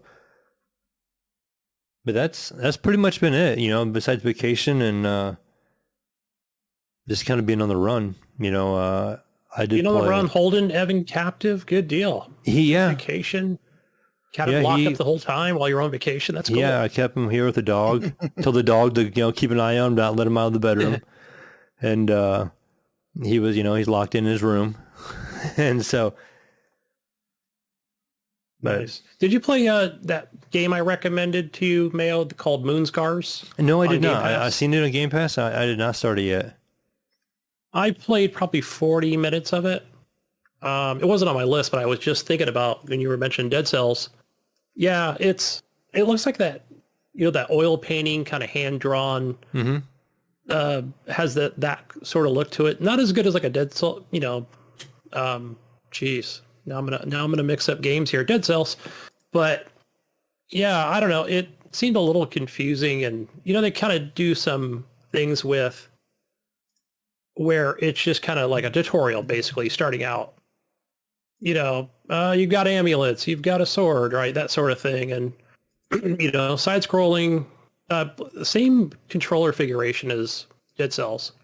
As far as dash goes, and jump up, hold if you're playing with like a controller like I am with an Xbox controller, hold the left stick down and press A, and that'll do like the ground slam. Do damage to the enemies. So, I couldn't, it didn't play like, where it had doors and different things you can go through, but I don't know. It just had that same concept, and I don't know if I would go back to it. Maybe if I saw more gameplay, like, you can do a lot more and there's different enemies, and maybe I'd get into it more. So, but as much as I play Dead Cells, but you'll just see me randomly playing that game. Like, fuck, I'll be playing that for like 45 minutes, Dead Cells is just so good. I mean, that game just... Right, because you can do a lot of grinding in that game. Not grinding, but just go through, I'll just go through that first dungeon like I have for the last couple of years, Like, there's I've just had my so fun much with this to that game. Yeah, like once you actually beat it again, and like I said, you unlock higher difficulties, and there's actually, once you beat the 5th cell, it unlocks like a whole new world. So like you can beat the game and you have like an end boss, but once you beat it the 5th time on the harder difficulties, because you can up the difficulty, almost like, let's call it a new game plus. So they'll call it like 1 BC, 2 BC. It'll be like a new game plus kind of thing. So as you keep beating it, you keep your progression. So when you beat it on these higher difficulties, when you get to the 5th one, once you beat the final boss, there's a whole other set of worlds, or another world behind it. It's like 3 more levels you've never played before until you beat it on the 5th hardest difficulty.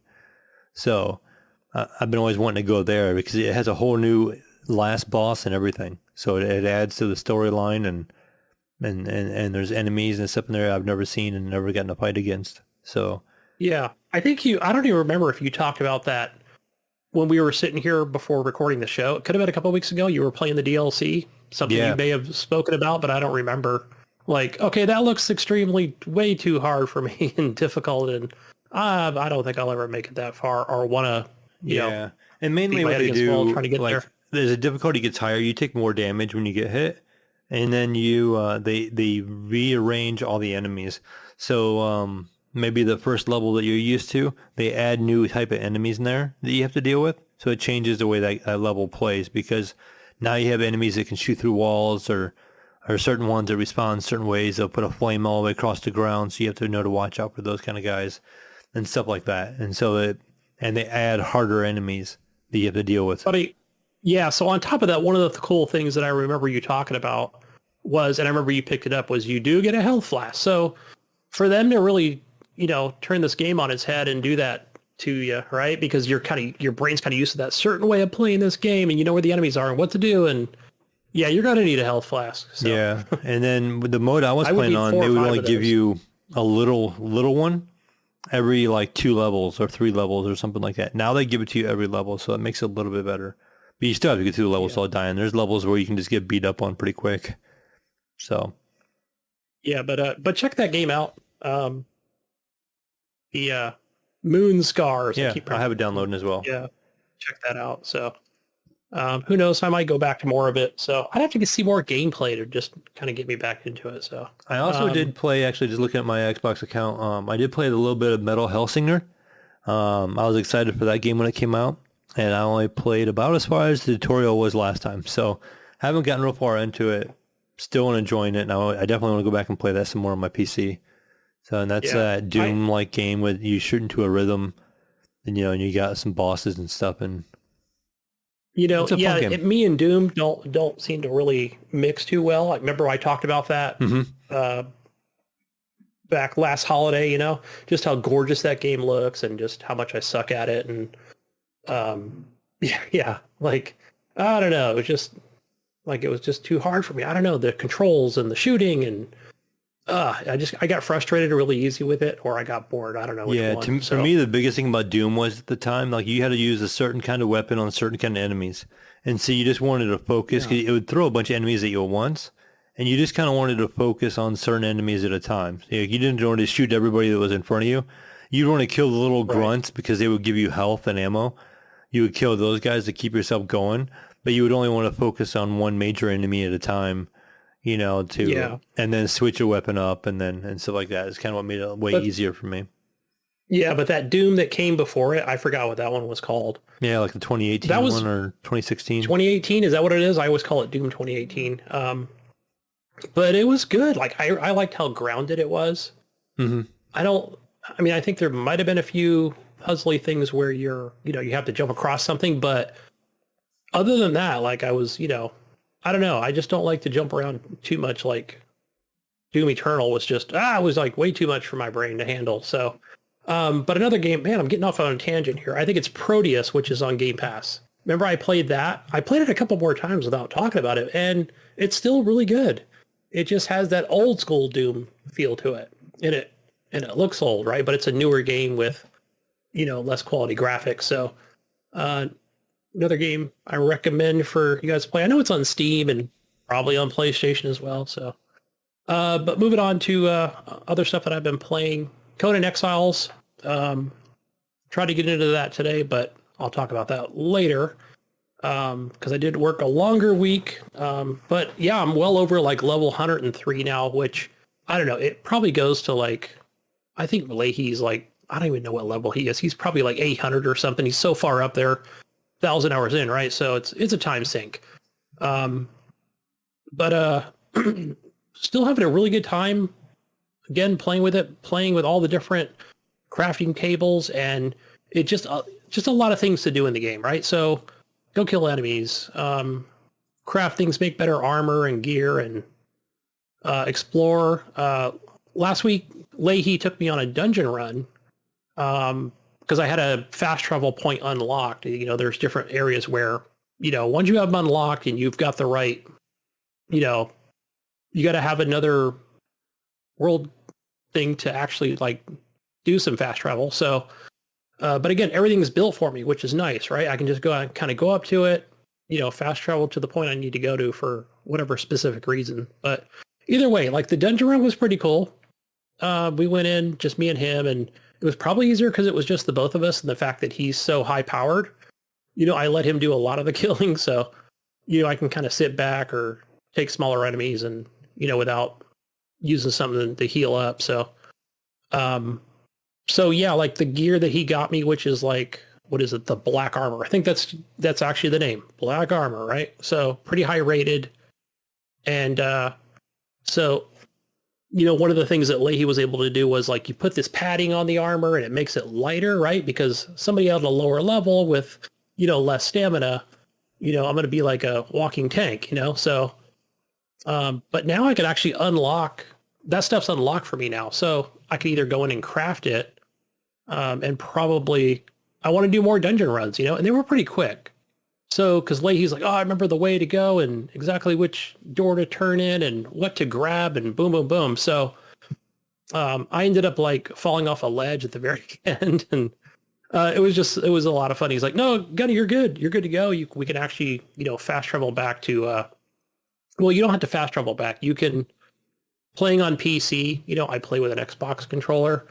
You can just press, the enter button. It brings you to the chat space, home or whatever, boom, and it just takes you right back to your base. Pretty easy. So it's just kind of getting to those locations is, can be challenging, right? If you don't have a, good horse, or you don't want to lose your horse. Right. So that is one thing where that happened to me last week. Like, he made me a real nice horse. I had a beautiful saddle for it, and I took it out to this snowy area, but I wasn't exactly wearing the armor that Leahy made for me, because some of it was already degraded, right? So I had to take it off, put some of that in my chest, and I'm kind of using a mixed match of stuff, right? So I probably had like maybe half of the armor on. So like, what's going on? Why, I'm freezing to death, like, what am I supposed to do? But my horse ended up going down on like a sheet of ice, into the ocean, or into the water. I fell in the water. And just instantly died, and tried to go back for my horse, which that means I had to run all the way back over there. I ended up dying of frostbite, It's like, so I'm messaging Leahy like, I lost the horse. I'm really sad. My horse's name was Magoo. So not Mr. Magoo, just Magoo. And yeah, I missed my horse, man. It was not a good time. So, but what was weird is trying to think of other games where you ever die somewhere, right? But then there's a marker on the map, right? Where it'll show like a little grave of, in my situation, it'll say, what does it say? Not unclaimed loot or whatever, but that's where you died, right? That's the marker on the map. So right.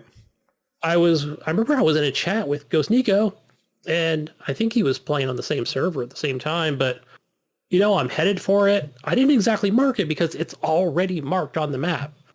And I probably got halfway there and it disappeared. So I wonder if that's on a timer. Yeah, it could be. I'm thinking it's a timer because how like what game is it? If you die again, boom. It's just gone, right? That first one will disappear and the new one appears. So I'm like, no. So crap. But I still went up there anyway. And that's where I died the second time of frostbite. I was like, you froze to death. Good job. So, but one of the good things is, a lot of all that stuff that you collect along the way, you still bring it back with you, right? You don't lose it. If anything that's going to be on your body, I don't know. It's going to be like, it could be like a couple pieces of wood or some fiber, really just meaningless stuff, right? All the good stuff that you picked up, goes back to your, to your base when you respawn. So that's good, right? Otherwise I would get so frustrated with this game, or I wouldn't want to venture out. So, but yeah, and I finally got in with Leahy late one night last week, and he was like, "Yeah, you got to wear the whole gear, man. And then you can go through the mountains if you want to, but I don't suggest it because a lot of dangerous animals up here and creatures that that'll kill you pretty quick." So I think I was going after some precious metals to bring back for kind of keep our stock going, for that high armor. But he's like, yeah, I'll level up first and stay out of the mountains. And yeah, don't bring your horse up there. So I'm like, yeah, good deal. I won't do that anymore. So, yeah, but yeah, I don't know. I'm still feeling the grind of just going out and somewhere near the base and just killing a bunch of spiders and fucking, other beasts that are out there that are easy to get. So, at the same time, if I have other objectives, like personal objectives, right? Like, oh, I want to get a lot of, I know the spot where it's got some good metals to it, or some other resource that we might need. So it's been fun. I wanted to go back into it today. But for some reason, Mayo, I don't know what it was, but I don't even think I've seen any videos. I'm like, oh, Elden Ring still installed. I haven't played that in a while. So yeah, and of course I clicked on that. I think it was yesterday, and just like, man, it just sucked me right back in again. Like I went out, killed like a boss, and I was like, oh my God, I'm a fucking God, playing this game, right? I keep thinking about easy. Maybe picking that game up yet, because I never did pick it up when it was new. It's still like, I'm kind of like, yeah, maybe I should just pick it up, put it on the PC. If you ever got into Skyrim or something, right? But, a little Elder Scrolls-y kind of, sort of, right? Except without all the lore in the books, right? I mean, there's lore, But not to the, there's nothing really to, it's not like, I don't know, it just has that feel to it. Right. But right. I just know it's a really long game. So. I think it can be a long game, and part of the fun is exploring the world and stuff like that. That sounds fun. But like, I don't know if I have time to finish it because there's a lot of stuff coming out here pretty soon. Yeah, that's where I have a lot of fun, right? Really exploring and, without watching any YouTube. What the hell is that? Is that a fucking, it's one of those giant things. Oh, I want to go kill it, assuming it's not like a boss, right? Like it's one of those big giant things. I'm going to own this thing, boom, go kill it. And sometimes, I will go out and like, I have an objective. I know where I need to go to, get a certain item or something and kind of bypass a lot of enemies, that,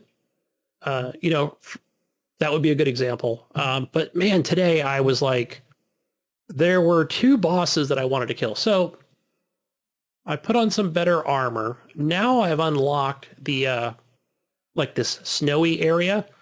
And man, like just the little enemies in there that are in there are like, feel like they're twice as hard versus like, in the south, right? So the southern area of the map. So I'm like, oh my gosh, these things are rough. But yeah, moving on to like the bosses, there was like where it was like this, the hell was it called? Boreal fucking like snow dragon or some shit, right? And man, that thing, like once it like blows this frost on you, that's it. Like, boom, you're just dead. Unless it just barely touches you, you might lose half your health.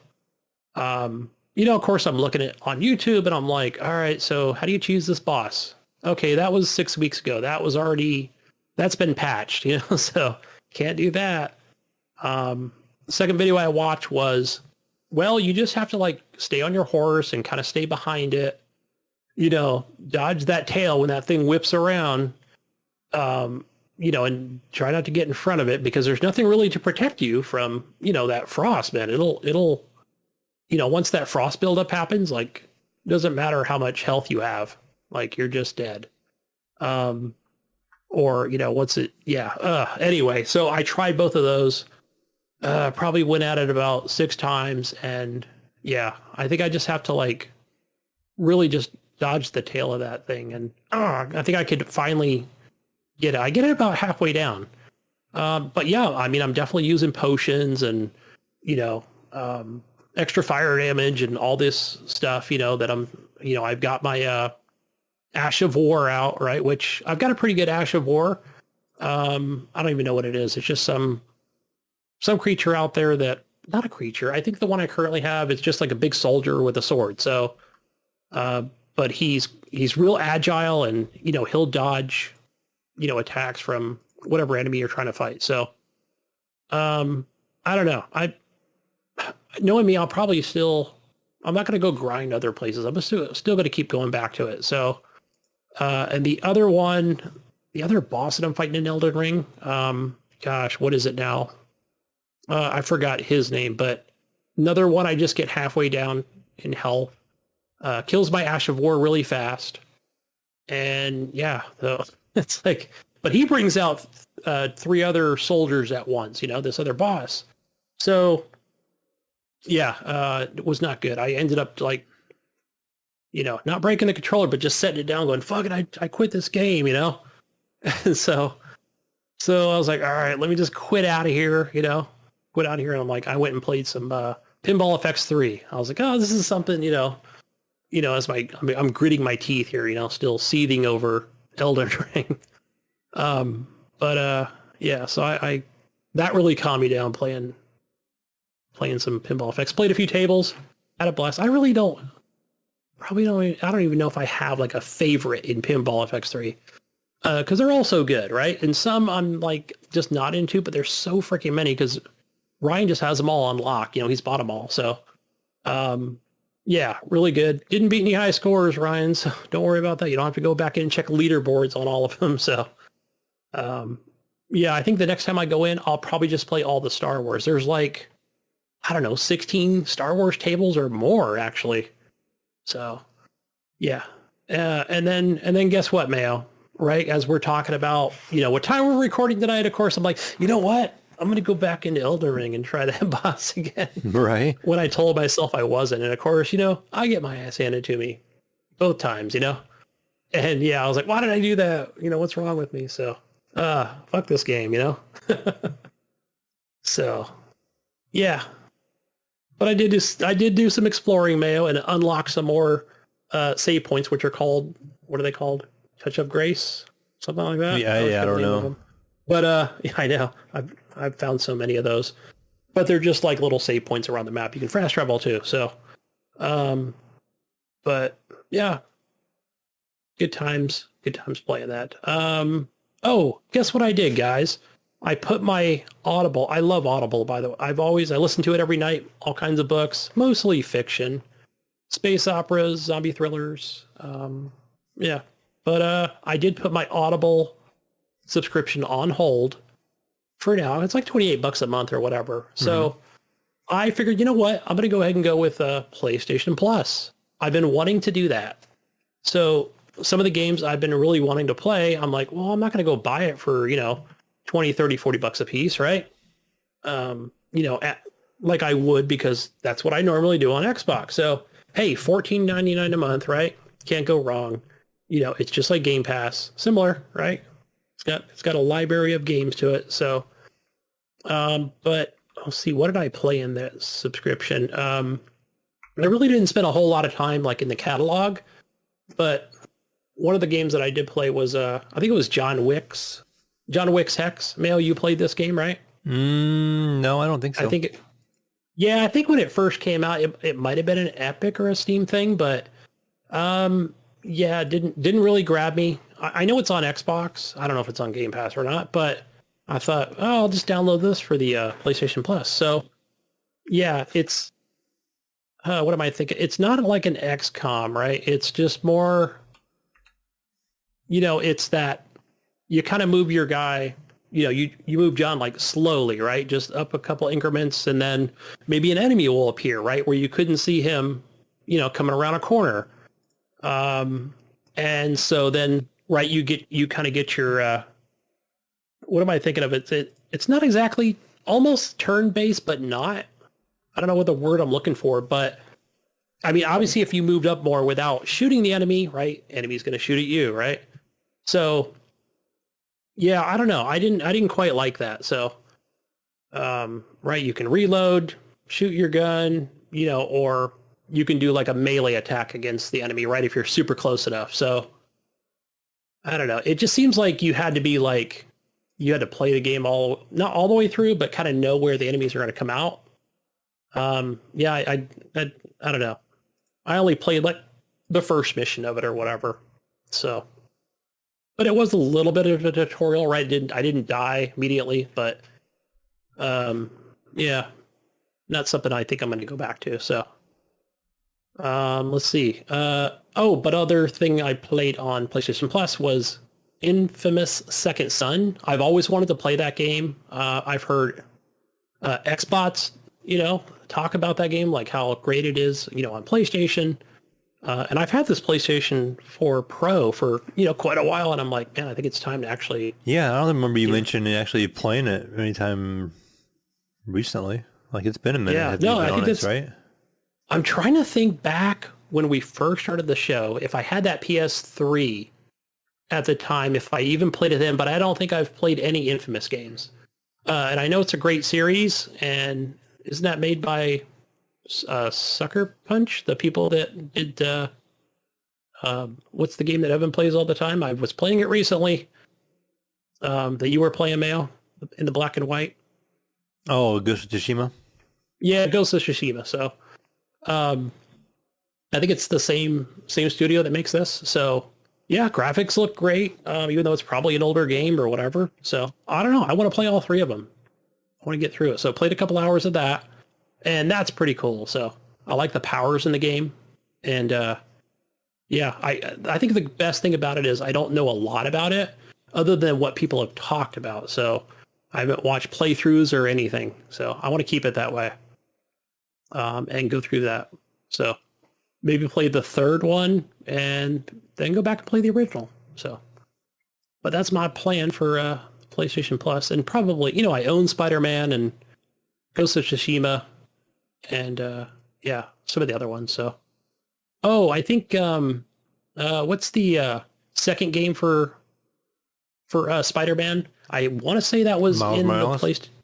I think that's in the PlayStation Plus catalog. Pretty sure it's in there. So I could be wrong, but I can get in there and play that as well. So, but over on the Xbox side of things I either play on Xbox Game Pass PC or the console itself. So it's a little bit of a mixture of both, right? So Deathloop, I think I played on PC with an Xbox controller. Again, I talked about that. Just do the first mission. Kind of funny. I like the banter between Colt and the woman who's behind the voice or whatever. Like, are we dating? Like, it's funny. Are you trying to kill me? Right. Yeah, I think we've dated before. As she tries to, seem like she's trying to kill him with something, but yeah, seems humorous at first. So anyway, more You Suck at Parking. Talked about that. I still have a blast with that, just in the campaign. So I've unlocked Island 3. Jesus. I'm on the third island or something. So I've already went through and completed all of those. So I don't know. I think, remember at first I wasn't on board with like the physics of that. Like, I don't know, magnets and fans and all this shit. What the hell? But I was like, no, I'm actually really good at this. So, it takes me a couple tries. Okay, more than a couple.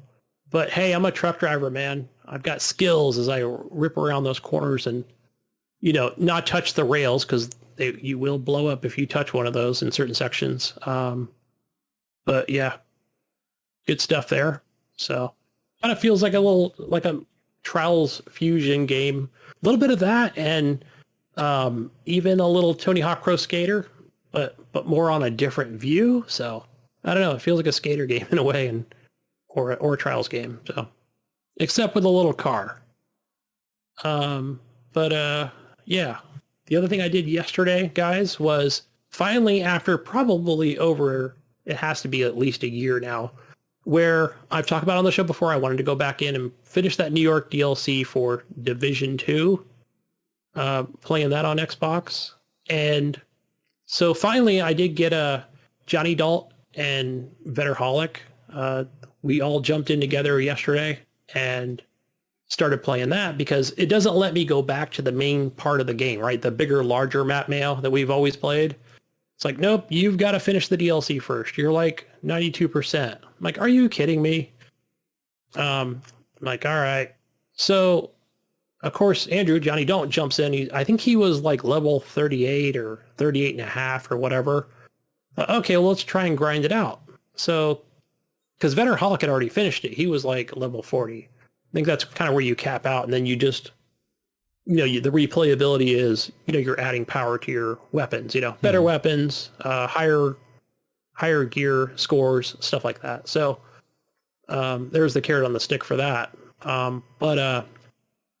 Yeah, so we tried to get him there. I think he didn't quite make it to 39. Andrew left, and then me and Vetterholic got in there, and pretty easy to get to the end boss, I felt, but man, once we got to the end, it was like, you got to stand in this area within this circle, right? While we're shooting drones at you that plant themselves and immediately start either shooting rounds at you or it's like a flamethrower, so, and at the same time, there's like a missile battery. You have to shoot that in a certain section at the same time. So I'm like, all right. But man, like, just between the two of us, I think we finally got it on like the 5th or 6th time, because it was like, okay, so after you get to the second circle or the third circle, either one or both of us has to run completely to the other side of this missile battery. And I think you've got like 15 seconds to shoot at a certain section of it before the timer goes off. And then boom, like, the last guy we're trying to kill, he comes out, and of course he's like a tank, right? Looks like a regular dude, but his, a bullet sponge, trying to kill him. I think, man, like at one point it was really intense, because I was down to like one little sliver of health, and Betterholic was like, he went down. I was like, no. So I was like, this is like our 7th try here, but man, I got him up. We all healed up, and we're, boom. Finally, I think me or both of us or whatever, we got that last shot on the guy and finished it up. And so, yeah, unlocked a lot of stuff, seasons and all these different things I can now do for just a ton of objectives. Back to the main Washington, D.C. I think I've still got 2 main missions to do. I looked at it. I was like, oh, I don't know if those were added or I still had 2 left. So I know, man, when me and you played this on PC, it kind of does that mid-game ending. Is that a good terminology for it? Yeah, I would say. Where we said, oh, we finished, or I think I finished it, right? Because I was group leader, and and you were like, well, you're not quite done, Gunny, because, this is more of a ending cut scene for what's more to come, So I was like, all right. But that's games for service for you, right? That's kind of how those go. So Ubisoft has their own way of doing it. So right. But either way, of course, right? It's not something I'm going to be playing all the time, but there's replayability there for sure. So, and the last game I've been playing, guys, I didn't mention it a couple weeks ago, but I did check on Steam and it's still available. And was it Dead Kamikazes that recommended that game, Gun Devil? Just Gundeevil. Free to play on Steam. Overwhelmingly positive. It's single player. There's no microtransactions or anything like that. But as soon as he posted it, I was on the Steam. I was like, let me just download it. Just, an indie game, a side scroller. And I thought, holy crap, this game's actually really good. So I recommend it. Just a side scrolling hack and slash or shooter. But check that game out, guys. I had a good time. I couldn't get past the dog though. I'm sure there's probably a way around it, but but I want to go back and play some more of that. So nice to see those little gems come to Steam, where they're just a free to play with no microtransactions. So they just give it away, which is cool. But that's all for what I've been playing, guys. All right, cool. Yeah, back. Yeah. Whoa. I played a little bit of Cyberpunk as well this week. Nice. That game's gaining traction again. Nice. Started a new playthrough, Mayo. Nice. I know Caddy just started playing it. He got his new computer built with his 3090 and his i9. Yeah. And so he was just posting screenshots like he was getting like 100 some frames. And he put in our Discord, he was like, this game looks so good. I'm like, oh yeah, it does. I like it. It's so fucking good. That game is great. I just got past the what was it? The main mission where the Cyberpunk splash screen comes up. I just did that part where you get Johnny in your head or whatever. Oh yeah. So I did that part. That game is so much fun. It's so good. So good. Anyways, let's move on to some news. It's news time. News time. Okay. Well, anyways, you all know the game Phasmophobia, right? Yes, very good horror. Which one was Halloween kind of year time right now? So yeah. That was one with the ghost. That's where you walk and you got to figure out what kind of ghost it is. And that's where you have the flashlight and you talk to them and they respond. Yeah, Kyle, my son periodically, because he doesn't do a lot of talking apparently, but I'll just be sitting there in the living room and he's like, Alan Carter, reveal yourself. And I'm like, Jesus Christ, there's somebody in the apartment here? Then I turn around and like he's talking to, the game. A ghost. Okay. Anyways, there's a controversy going on with this Uh-oh. game. Back in January, one of their Discord administrators by the name of Sharkle Salamander was accused of sharing new photographs with another community member and making racist comments. Apparently, this happened on the 25th of January. During this time, developer Kinetic Games suspended that account and suspended them from being an admin on their Discord while investigating before accepting Charcoal's evidence on the 30th of January, with other admins spending around 2 weeks before concluding that Charcoal never did anything wrong, nor did he harass people. So he was reinstated as an admin of the Discord for that game, the official Discord of the game. Things apparently went quiet until about August 15, when the studio received further emails about the allegations. As it did not contain any evidence and had previously been resolved, lead developer DK decided the studio would not investigate itself. On the 27th of August, things began to happen. The allegations began to reacquire traction within Phasmophobia communities on places like Discord and Reddit, while a new account began messaging Kinetic Games lead artist Corey CJ Dixon about them. It says here, Charcoal is accused of using racist language on at least 2 occasions, with videos of scrolling screen caps showing them talking about squinting in the context of Chinese people before going on to tell a racist joke about Japanese people. The second accusation is that Charcoal received nude photos from someone else and offered to share them with a friend in the DMs of that Discord. There is no indication as to whether he did share the pictures or not, only that he offered to share them. There are screenshots of exchanges that appear to back up these claims. Other claims which do not seem to have any proof. It says here, CJ's response to this Reddit account's concern about Charcoal were not good. And the DMs that were later made public, the developer wrote, the whole sharing nudes things, he's explicitly said he didn't ask for them. She sent them anyways at her own risk. So if he wanted to give them to a friend, that's fair game in their opinion. They do not agree with it, but it is not punishable in removing them from the Discord admin team. But they can have a conversation with him about it. But yeah. Anyways, pretty much the response from CJ, one of the lead developers over at the studio that made this game, people were not happy with his answer, right? They were saying like, hey man, how the fuck are you going to let this happen? You know, like, Yeah. Anyways, people are mad at Kinetic Games because they're kind of being dismissive about the whole situation.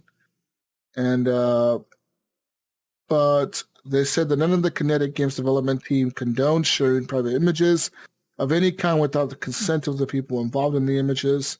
They would also like to emphasize that they do not condone any racist remarks that Charcoal had made or posted, and it does not reflect the views and the values of the rest of the team. They say they will be restructuring the Phasmophobia Discord staff and will be vigilant of any future misconduct, and they will react firmly and appropriately. And they said they apologize for how they handled that situation. Pretty much some dude on the Discord admin team for this game. Or whatever. Yeah, it sounds like he's just a little immature and not... Didn't think about it or whatever. Yeah, right. No, he's not like part of the development. He's just kind of like... Yeah, it's like community Discord, management. you know? Like he'd be like one of our admins in our Discord. You know, he may not have really any kind of connection with how the people, right? The people that make the game or the direct. Right, like he's not a project manager. But he does kind of represent a little bit, you know, as being a mod for that server. If it's official. Yeah. I mean, he's just a mod in a server, so he could be just a normal, you know, everyday person that has no real connection with any of the development team at all.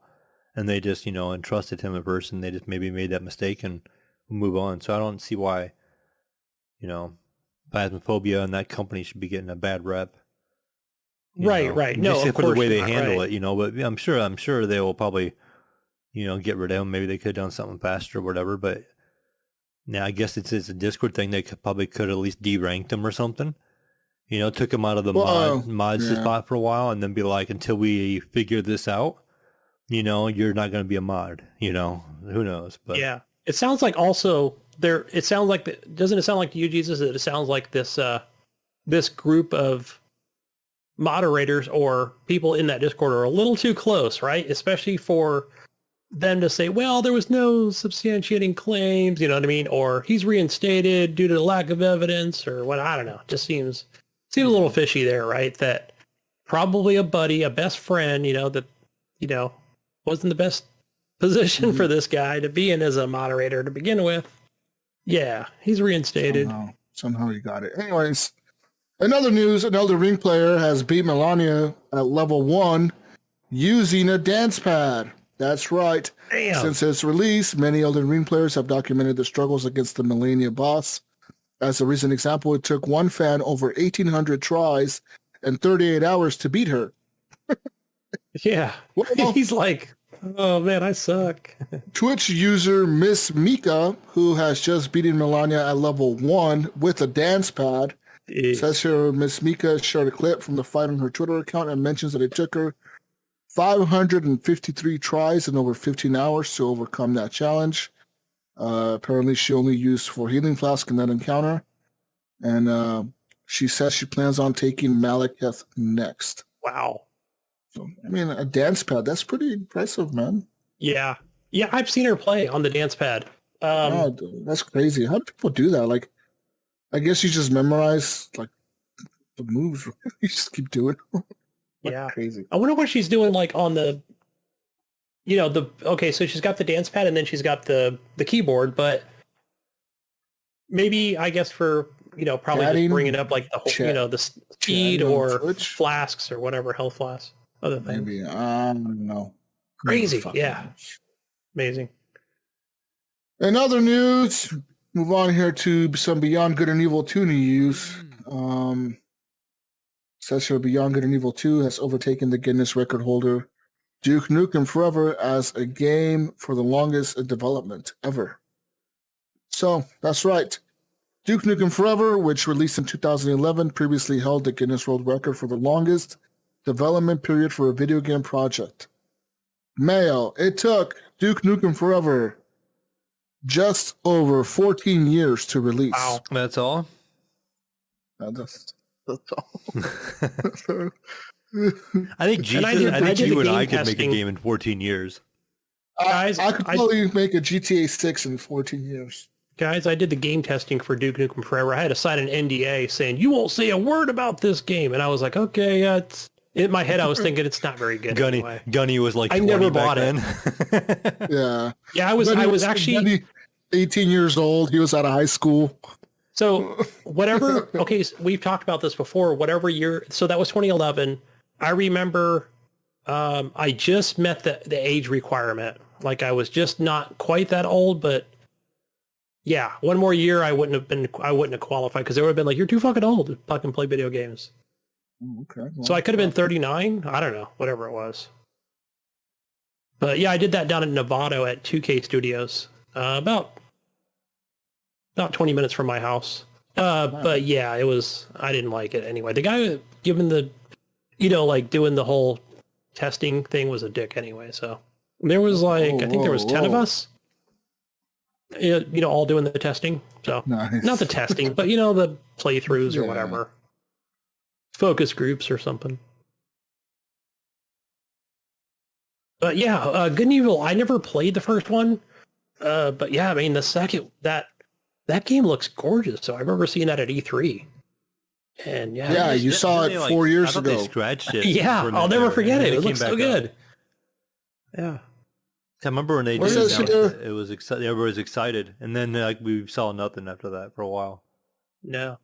This year, Duke Nukem Forever went 5,156 days from its announcement in 1997 to its release in 2011. It has been 5,234 days since the first Beyond Good and Evil 2 trailer was released. So yeah. Anyways, Ubisoft first began officially discussing Beyond Good and Evil back in 2008 when the CGI trailer for the project was released. Though at the time, series creator Michael Enciel had already been working on the project for at least 1 year. So in 2008, he was working on the project for at least a year.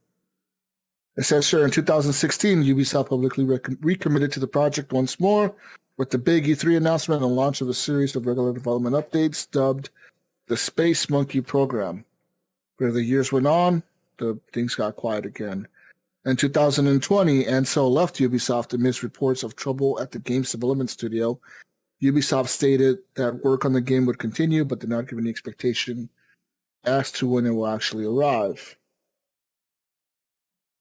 So there's that.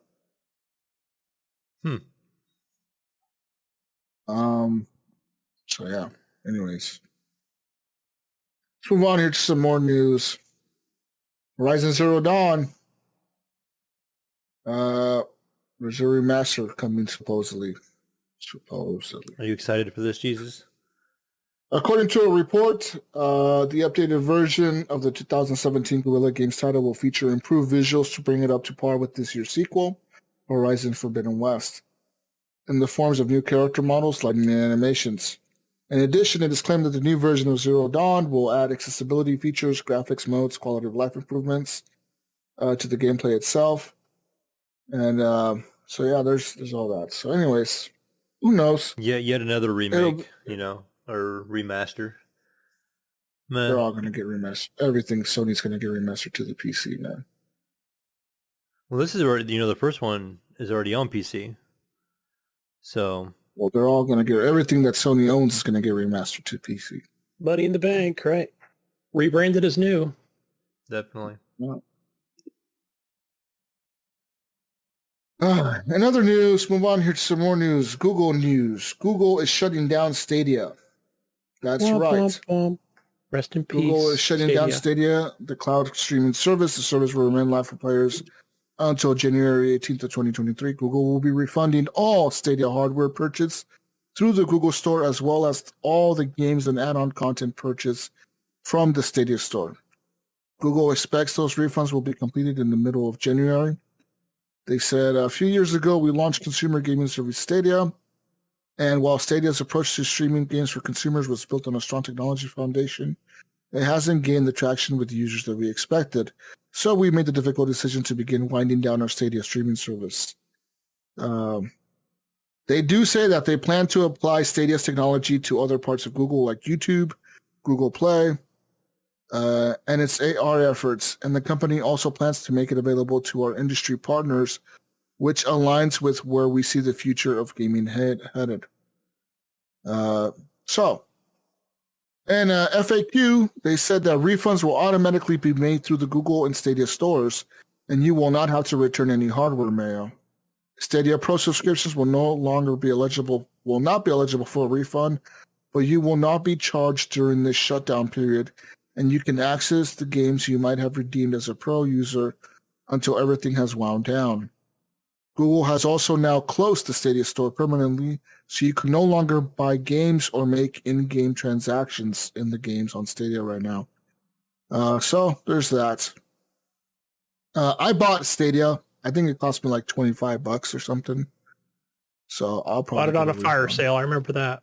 Yeah, I'll probably get a refund from them. I don't want their money back. I mean, I thought it was cool. It works. And the service you get works. Like a Chromecast as well. So I mean, yeah. I mean, a Chromecast is like $50 itself. Yeah, it's what was it? They're like 2.0, right? I mean, well, they're their latest. It's like it's the 4K one or whatever. Yeah. So. Yeah. So, but Jesus, I said it like back. What was it? Fucking last holiday, whatever. Well over a year ago. Didn't they have like 3 studios? Right? They were like, oh yeah, we're gonna do this whole games thing. Yes. And like, boom, they just overnight they were just announced like we have both studios closing down. We're just gonna keep one studio open, but don't worry, your studio account is just fine. But that was for them to release. And I was like, okay, that's weird. I guess this is it, right? They're just eventually they'll just call it quits. And I think it was yesterday or Friday or whatever they called it. But yeah, what game did they have? And I thought it was successful. Was it not Ark? No, New Worlds or something like that. They had New Worlds and that was pretty good. I never played it, but it kind of had that like Conan Exiles feel to it, but more combat wise and something else. I don't know, but yeah. So they tried their hand at games, man. They can't compete with the Microsoft, Sony, Steam. Also, in other news, let's move on here to some more news, guys. Ubisoft is working on a way to let players who bought games on Stadia Mayo transfer their game purchases to the PC side of things. It says here, Stadia may be shutting down next year, but if you purchased any Ubisoft titles on the cloud gaming platform, you will be able to transfer your purchases to the PC store or the PC at some point in the future. Ubisoft has confirmed. So you own games on Stadia via via, Ubisoft games, you're going to be able to transfer them to your PC via the Uplay Connect store or whatever, man. I feel like Uplay's in a good spot for that because, like on Steam, if you open a Uplay game, it opens Uplay, you know what I mean? And then you have to launch it through their browser. Or I think the same thing with Epic. So like all the other, as you will call it, launchers that use a Uplay game, it makes you go to the Uplay store. So if Stadia was the same, I think all of them should do that. Like if you should be able to have cross progression on everything. Like if you own the game on like on an Xbox or something like that, because everything makes you go through the Ubisoft account, you should just be able to have access to all your information on your games. You know what I mean? Like not just like them crediting and stuff like that. I mean, that's a completely different subject, but I just feel like you should be able to get, since you're launching through their app, no matter where you're launching it from, you should be able to access all your save files and have cross-play and everything. And maybe they'll get to that point. I feel like they're in a good spot for it, though. And so I know it should be pretty easy, right, for this to happen for Stadia. So then the credit and move it to Stadia. They already logged in with their Uplay account anyway. Yeah. So, but I'm still one of those people that I still have a separate account for like Uplay. I think Uplay is definitely one of them where I still have a separate Uplay account for the PC and for when I was a console user, right? Before, before any of this integration happened. So it's almost like I have two accounts. So yeah, still have the two separate ones. Don't know why, but would be nice to have that cross progression. In other news, the PlayStation boss, Jim Ryan, personally flew Mayo. He flew on his private Sony plane to Brussels last month to discuss Microsoft's plans to acquire Activision Blizzard. According to this report, Ryan spoke to European Union regulators who are currently examining the proposed acquisition and voiced concerns over its console rival having ownership of the Call of Duty franchise. Activision's first-person shooter series is one of the best-selling games on PlayStation almost every single year, and PlayStation is reportedly concerned that it could lose access to future installments once the current deals have been honored. So, with the current deals are like I think the current contract says that they get exclusive shit for the next 3 years. So they're afraid that after the next 3 games come out, or the next 3 years, that Microsoft's going to be like, no, we're going to put Call of Duty only on Xbox and PC. They say that the brand was the only video game IP to break into the top 10 of all entertainment brands among fans. They joined powerhouses such as Star Wars, Game of Thrones, Harry Potter, and Lord of the Rings. Call of Duty is so popular that it influences users' choices of console, and its community of loyal users is entrenched enough that even if a competitor had the budget to develop a similar product, it will never be able to rival Call of Duty. It says here, for its part, Microsoft has come out and said that they confirmed that it plans to continue developing Activision franchises for competing console platforms, and said that they will continue supporting Call of Duty on PlayStation beyond the existing agreement that has already been established. They said it makes zero business sense for Microsoft to remove Call of Duty from PlayStation given its market-leading console position. So there's that. But they didn't have any problem with locking Xbox people out of certain early game content or different modes. Yeah. They had special modes Destiny in the PlayStation. 2, huh? No problem whatsoever. Remember there. That was Destiny okay. 2? We could lock them out. What mode did they have that the Xbox did not have? Oh, they did, right? They had that one mode. I forget. Yeah. It's like a co-op mode or something. Right? Didn't it have something to do with zombies or something? No, they had like some co-op mode or something. I don't know. I right. I remember. That was remember, recently, within the last couple of years. I remember they locked out, and they're like, "Oh, you can only do this on the PlayStation." And then all their little perks where they like, they're the first ones to get the betas. They're the first one to get a certain. Well, even and that's going on right now, and even right now, they have exclusive skins going into the game at launch. Right. And all this is okay, they're worried about Xbox owning it, You know what I'm saying? They don't want to be left out. That's what they're concerned about. Guys, a couple things I want to touch on here. So I remember initially when they talked about this acquisition, and again, I'm just going by what I heard like in a podcast when they were talking about it.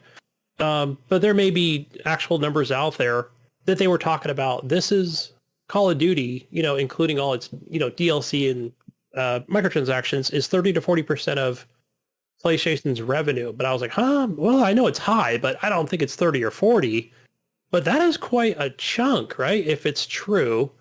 Again, I don't know, the number for Call of Duty, but we've known that how long have they had I call it the contract, right? Microsoft had it for over 8 years, right? With the Xbox 360, like all the, right, the early stuff and then you also get the advertisement rights or whatever. So basically, Activision puts it all out there, buy it on Xbox, so now Sony's had it for over 10 years. And I know that ends, I think it's like 3 years or 3 games, something like that for the next 3 games. And then, then the thing will, this contract will go through to be wholly owned by Microsoft. But yeah, I'm curious as to what that revenue is. And I'm sure for Jim to get on a plane and go to Brussels, it must be a significant amount. But I don't know, guy. I think it's always going to be on PlayStation, but let's say let's just say for sake of purposes here that maybe they have other plans, right? Maybe Saudi and Adela and Uncle Phil are like, yeah, fuck them after 3 years, right? Fuck that. We'll just say, yeah, we're going to do it now, but 3 years from now, hey, things are going to change around here. So I don't know. I don't know. Maybe, right? But maybe just do maybe they're thinking, who knows, right? A timed exclusive, right? Play it first on Game Pass anywhere or whatever, right? Then it'll come to Steam, then it'll come to PlayStation, right? They'll do one of those things like they've always done where they don't tell you like, oh, it's going to be a 90-day thing, right? A lot of game companies do that. A lot of publishers do it, right? Well, how long has it been on there? How long has it been on Epic and not Steam, right? Well, for example, a Borderlands or a Chivalry, right? Again, nothing as huge as Call of Duty, but, I think it's a year. I'm not sure. Maybe 3 months, a lot of speculation, right? So maybe they might go that route of things, right? To say, no, man, it's coming to the PlayStation, whatever. Again, we're talking 3 years from now, but yeah, I don't know. But whatever, it's there. I don't know. If I own it, Jesus, if you own a car, Jesus, or you don't own it or whatever, your aunt owns it, right? You drive it all the damn time, and I drive it sometimes, but I'm using a car analogy here, but I don't know, Jesus. What if I buy that car, right? And you're like, you motherfucker, I need to get to work. But I'm like, yeah, it's my car, Jesus. I bought it from your aunt. Whatever. So it's my car. It's in my driveway. You can't drive it anymore unless I say you can. I don't know. Then you got to come steal that shit. Who knows? Who knows, guys? I think it's an argument for 3 years from now, but. In other news, I mean, speaking of console sales, PS5 has sold as of like a day ago. They've sold over 22 million PS5s worldwide. I mean, Switch has sold over 29 million consoles worldwide. Xbox, we don't know, but I mean, it's clear that PS5 is not doing bad at all, like in terms of sales. No, I think they're doing pretty darn good. They're pretty fucking, and they're still as soon as they're made, they're sold. Yeah. Yeah, you can't find them at the stores, so people are buying those things up pretty fucking fast. In other news here, let's move on to some more news. This is coming from the Twitterverse. Andriy Nisrok Korzinskin, I don't know how to pronounce his last name, has passed away performing a combat mission in Ukraine. This guy was a lead developer and animator for the game Metro Exodus. Apparently he was in the Ukraine fighting for Ukraine, and he passed away. So there's that. Yeah. Damn. Sad. Yeah, there's a war going on over there, guys. Remember, guys, don't forget. Still a battle going on over there. The wars still going. Still going over there. Looks like Ukraine's taking back those territories, though. Ukraine's fucking from what I see. Fight. Russia can't do shit to them. In other news, more piece of news here that I have for you guys. Oh, what the fuck happened? Oh, this piece of news that I have here. PSVR 2, Mayo. Ooh. Okay. Ooh. Apparently, Bloomberg has now reported that the manufacturer has gone into full production for the PlayStation VR 2. They expect to launch 2 million units by March of 2023. So apparently that's the release date is March 2023.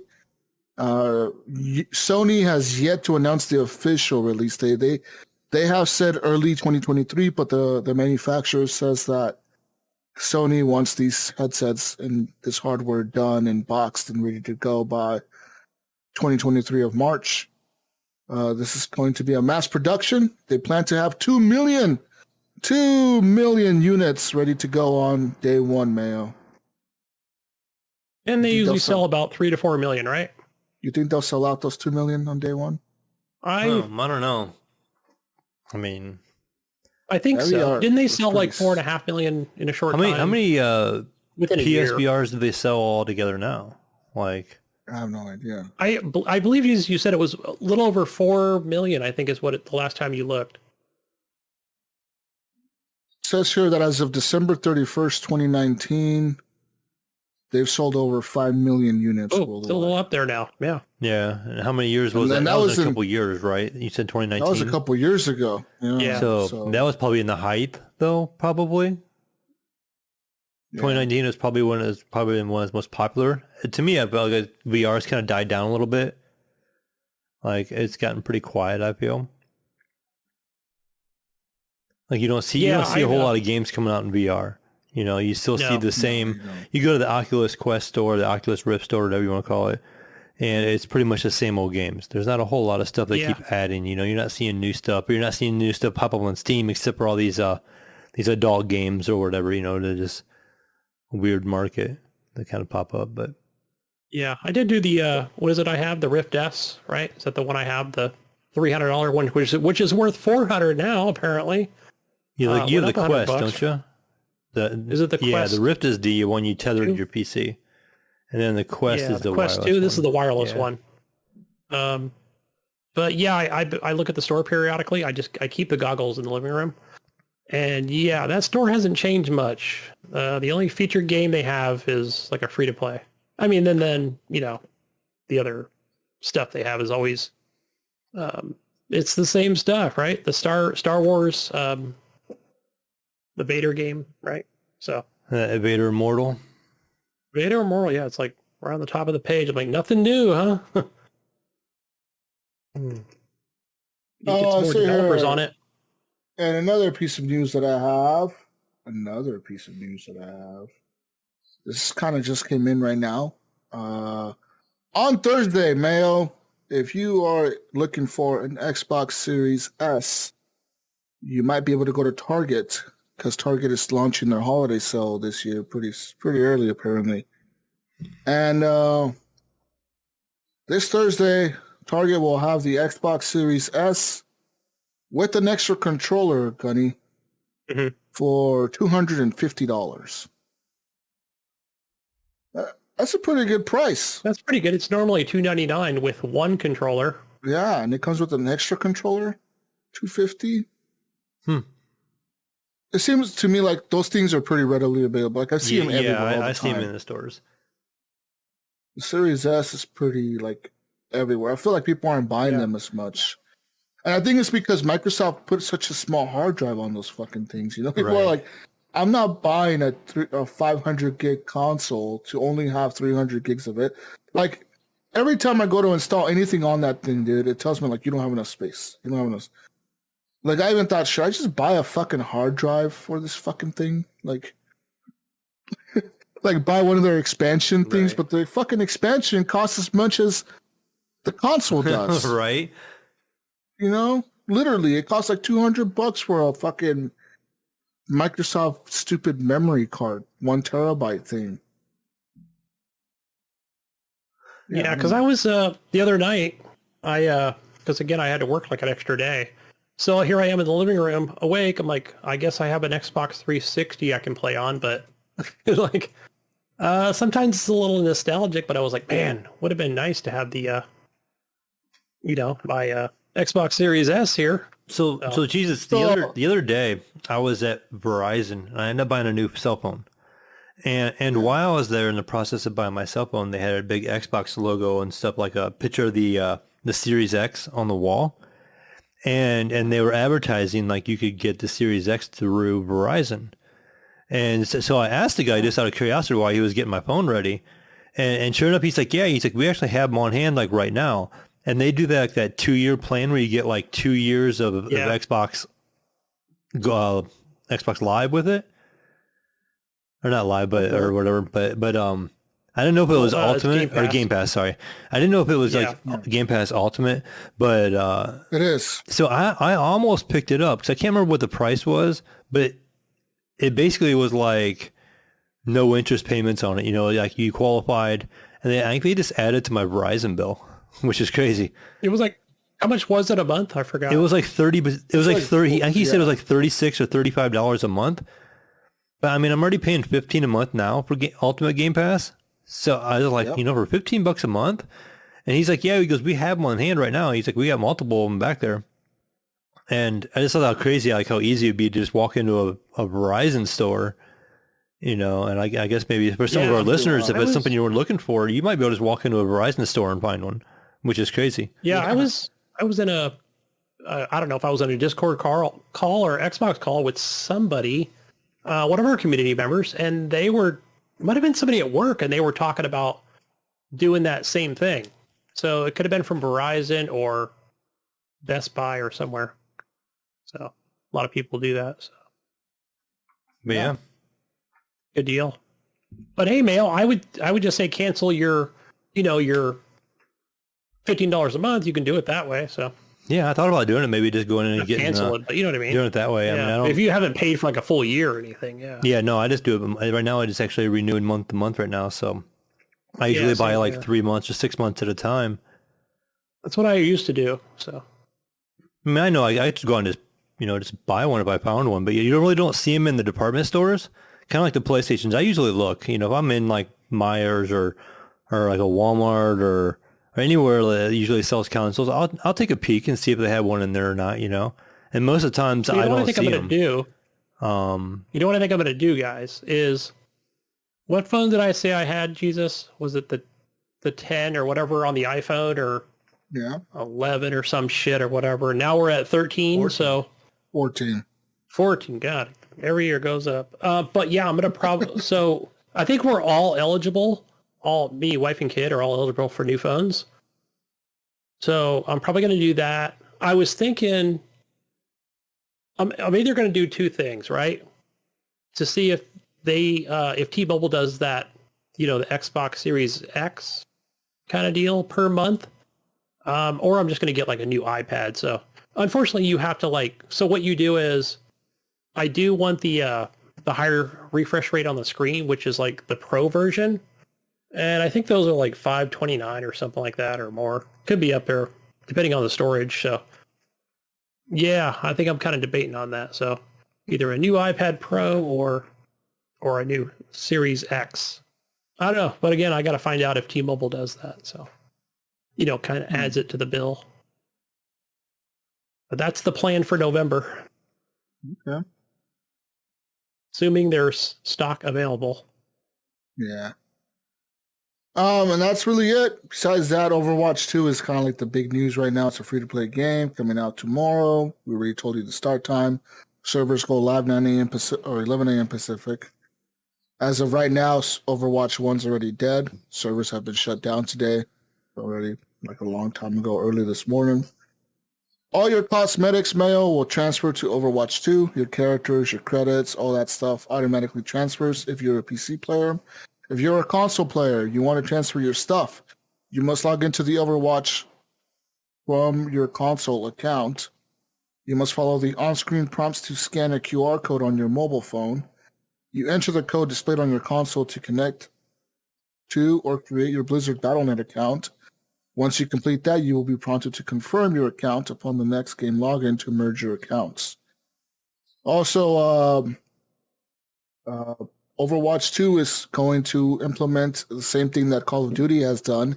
To combat toxic behavior, you must link a phone number to your account. On Steam, Call of Duty made me do that. They're like, put in your fucking phone number and we'll send you a code. Yeah. And it's like, why? It's like, oh, to make sure you're not an asshole to people online. And no, trust me, that did not help anything because it was every fucking match that I played, there was people talking shit. That's not. Yeah. And you know who were the worst ones? Guess who were the worst ones? The fucking PlayStation 5 I was getting ready to say the players. PlayStation people. Those guys are just the worst. They literally, because the problem with the PS5 is that those fucking controllers, each of them have a microphone. Oh yeah. And I'm assuming automatically the voice is on, like for console gamers. On PC it's different. You can have it on all the time, or you can have it to where it's push to talk. But on the console it's just on if you have a mic on. Well, of course you always have a mic on if you have a controller on. So half the time I was listening to people like with like their wife in the background yelling at them like, you fucking piece of shit, you don't do nothing but play Call of Duty all day or whatever. Yeah. And then I was listening You're to not people getting no like fucking Doritos, you asshole. people playing like loud ass music in the background. Every match, literally the first thing I did, every match that I got into in the beta, Mute was lobby. Fucking mute lobby. Everyone just fucking mute them all. I don't care who I'm talking to. There was only a few times, literally, like probably like when I was playing the prisoner rescue mode. Those were the only times where like talking to the teammates was actually helpful. Like people were actually being tactical and shit, like saying, "All right, guys, let's all go left," or "Hey, they're over here," or whatever. Like people were doing call outs, but like the regular team deathmatch or the fucking ground war or any of the other modes.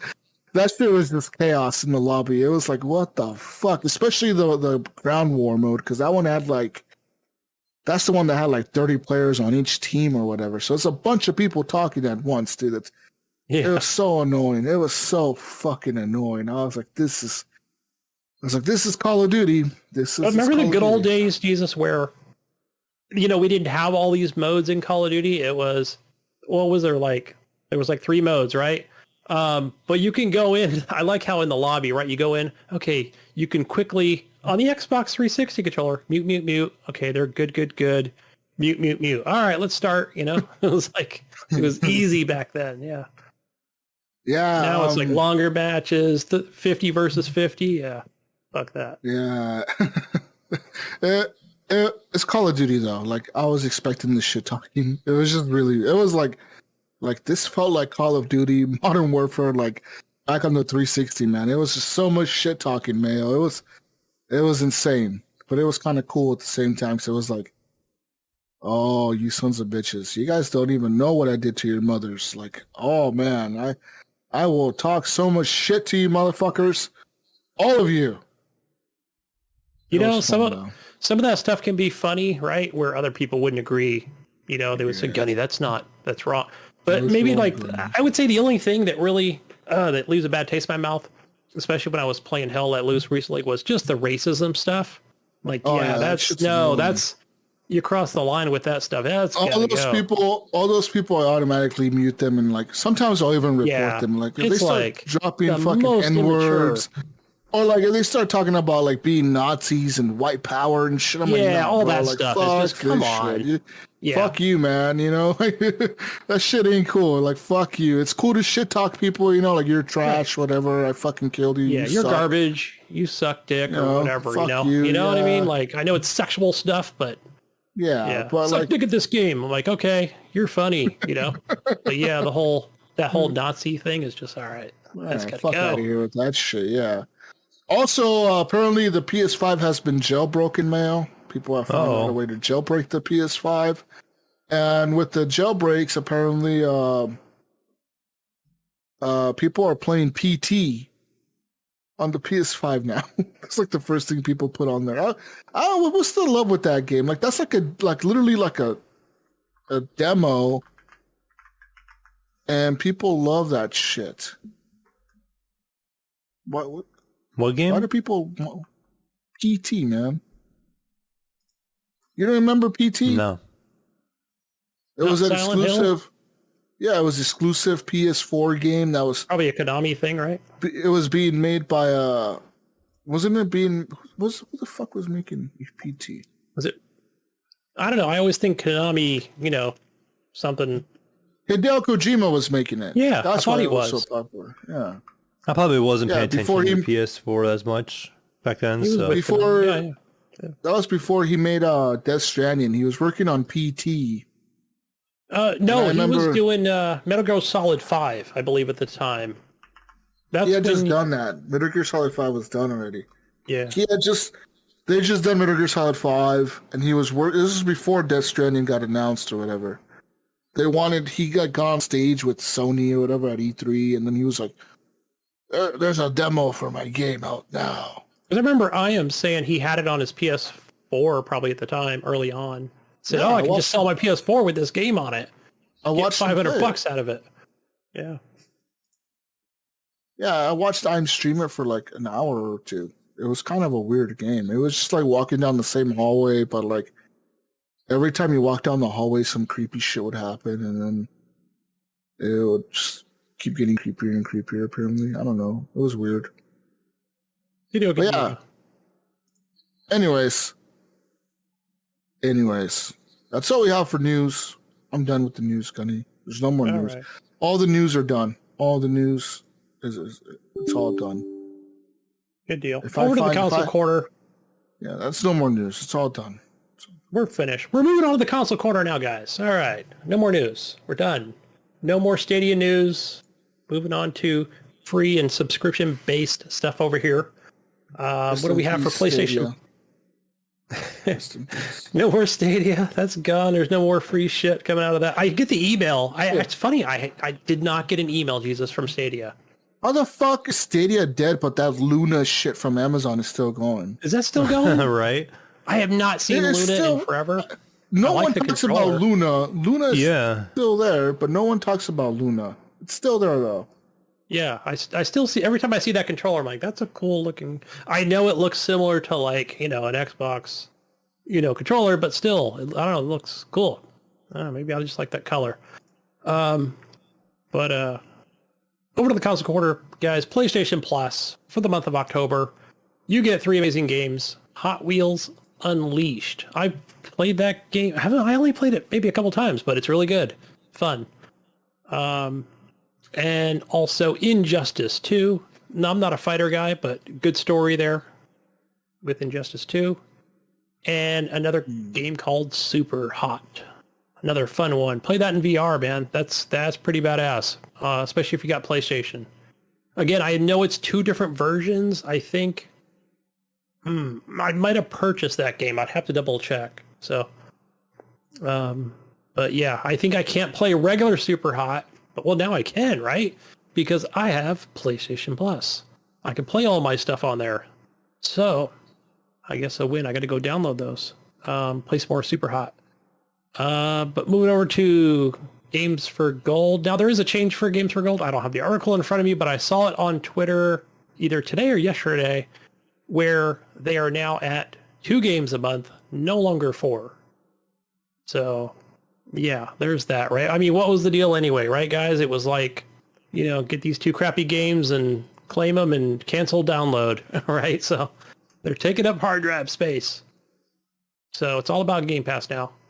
But you do get, for the first part of the month, a game called Windbound. One word. So, doesn't look very interesting. But might as well go ahead and read off the second one. Bomber Crew Deluxe Edition will be available in less than 13 days. So keep that in mind. That's a great game. It's not like you haven't heard enough of that on this podcast. So go play it. But moving over to Xbox Game Pass. I know it's not I guess it's part of the subscription. What do we have here, Mayo, for Game Pass? Anything good on PC besides Deathloop? So I think I mentioned Chivalry 2 is coming out tomorrow. I don't even see that on games coming soon to Game Pass. That's the weird thing about a launcher, right? It must be a contract thing where I don't even see it on here. Like maybe I have to refresh it. Yeah, it's weird because like on the PC Game Pass, it just shows recently added. And then you just have like the typical games. You got Valheim on there, which is a good one. Yeah, Slime Valheim's Rancher good. 2, Moonscars, Deathloop, was it a couple other games. the Paw Patrol Grand Prix, and then it just says coming to Game Pass. You know, and it has Scorn as the first one it shows, which is on the 14th of October. Yeah. And then the new Plague's Tale, but it doesn't show anything about Chivalry. Right. I wonder if it's kind of like last minute deals or something they do. So, or Yeah, I was going to check my phone because it seems like my phone app kind of shows more stuff than the actual Xbox app does on the PC. yeah, As it's weird just as it is. right. It's just a launcher, right? There's probably better websites or something like Twitter that'll kind of give you the heads up. So that's what I do is I follow that Game Pass on Twitter. And I kind of like that. I might be at work and it's like, hey, guess what's coming to Game Pass in 2 days? I'm like, fucking hey, nice, you know? It's funny, I didn't see that on the launcher, but again, assuming that's coming to PC, right? Because I don't have my Xbox on right now, so you never know what's going to come to the console itself or Game Pass PC, so. But lately it has been like they release on both, but then, yeah. You never know. Maybe we'll talk about it next week. So, or put it in the Discord, see what's going on with that. So, but yeah, over to Epic for your free games. We have your first one is called Runbow. I don't know what this is, but I think I played this on Xbox One when it first launched. Yeah, RUNBOW, Runbow. And your second free Epic game is the Drone Racing League. Ooh. Not good for a boomer, but I claimed it anyway. I might do some drone racing. You ever watch drone racing, guys? No. On the internet? So you could probably just go watch it. I think they were doing it live on Twitch, and there were a few networks that were kind of doing this. I don't know if it was an ESPN type of situation or some other networks, but usually something you'd probably find on like a Friday night, Saturday night thing. So like wrestling or, some AMA crap. So I've seen it before and I was like, oh, okay, cool. Good deal. But never got into drones. And nothing over here for Steam. We had something last week, besides what I already talked about, whatever that game was on there. So the what was that game? Gun Devil? Yeah, that's a good game. Get that on Steam, guys. Well, that's all we have for your free games subscriptions. Oh, actually, I have something on Luna, Mayo and Gunny. Okay. What's going on with that? If you're a Prime member, you can play Metro Exodus for free on Luna. I haven't launched that launcher in probably 4 months. And you can also play the Blair Witch game, Star Wars Pinball, Monster Truck Championship, Skatebird, and Earthworm Jim 2. Earthworm Jim 2, there you go, there's a hit. And I'm looking at the Luna page right now, Mayo and Gunny. You can get, for $9.99 a month, it's called Luna Plus. It gives you a library of games. Or you can get a family channel for $5.99 a month. That's for family games. Or a retro channel for $4.99 a month. That's retro games. You can also get Ubisoft Plus, which is $18 a month. Or the Jackbox Games Collection, which includes all the Jackbox Party Pack games. Okay. And that's $5 a month.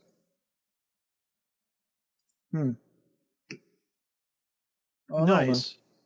No, Maybe I need to log back into that launcher and kind of add it to the console or core. I shouldn't even call it the console core at this point, but to play those free games, all you have to do is be a Prime member. Like I could press play right now and it'll just launch. You know what sucks about my Prime membership is not what sucks about it, but it's like my wife's company's Prime thing or whatever, right? So I've just been, you get the Amazon Prime, you might as well log in, and that's how I was kind of claiming those games under my gamer tag or whatever. I think that's what I was doing. No, but the ones on the Prime channel, they rotate. If you're like on Luna, it'll rotate like every month or every whatever. Like they'll switch out the games that you can play for free.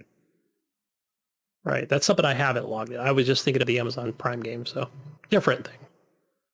Yeah. Anyways, that's all. I guess if you wanted more free games, there you go. Yeah, and what is that that gets posted in our group? because there's a few launchers that I don't mention here, guys. What are those? It's what's CD Projekt Red's launcher called? They have their own. Yeah. I haven't been. Good old games. Good old games, right? GOW. So available on there is Masters of Magic Classic. And I think I talked about on the show, like, one of the things it's like, whatever. I already have these games, that are, that they put on this launcher, and some of them are real indie games. And it's just like, they kind of did a revamp with it where, just put all your passwords in here and have everything in one library sort of thing. I don't like giving out like my PlayStation password and Microsoft password to, GOG or anybody else. I'm like, no, thank you. So, yeah, not going to happen. Not that I would think, I don't know, you just get hacked, you lose everything. So forget that. I'll just keep them all separate. But, yeah, so good old games. And there's a few others out there. Launchers we never mentioned. But one thing I wanted to mention here, guys, is I downloaded a couple of things here on Steam. So I think it's part of that games made in Australia or something, or devs in Australia, Melbourne, Australia, guys. But I think this might be separate, but it's called Next Fest. You see that, Mayo, on the front screen of Steam, and it just has hundreds of demos and a lot of live streams going on. So yeah, I didn't click on it initially, but I saw it on there. Separate thing, but there was a separate page. What the heck did I download? I was going to play. Let me see here. I don't think I have anything listed on here. I just kind of threw them in my favorites list, but yeah, check that out for you PC users. Might be some things in here you like. With there's one that here's one that Ghost Nico played. A game that's coming soon. It's called Tectonica. So think of like Satisfactory. So, and I can clearly see from just the last 3 months I haven't seen this game, it's a little bit better. So it's getting there. It's got factories and conveyor belts and stuff like that. So, and machines. Who knows? I'll probably put a couple 100 hours into this game once I actually get my hands on it. So, but no, I have not. I have the demo installed. Haven't played it yet. So, again, I've just been playing just so many other things, right? Trying other stuff. This Next Fest looks kind of neat. Like they're showing like where you can kind of watch some streams and chat with the developers. Yeah. Like tomorrow they're doing a stream with the developers of Hello Neighbor 2.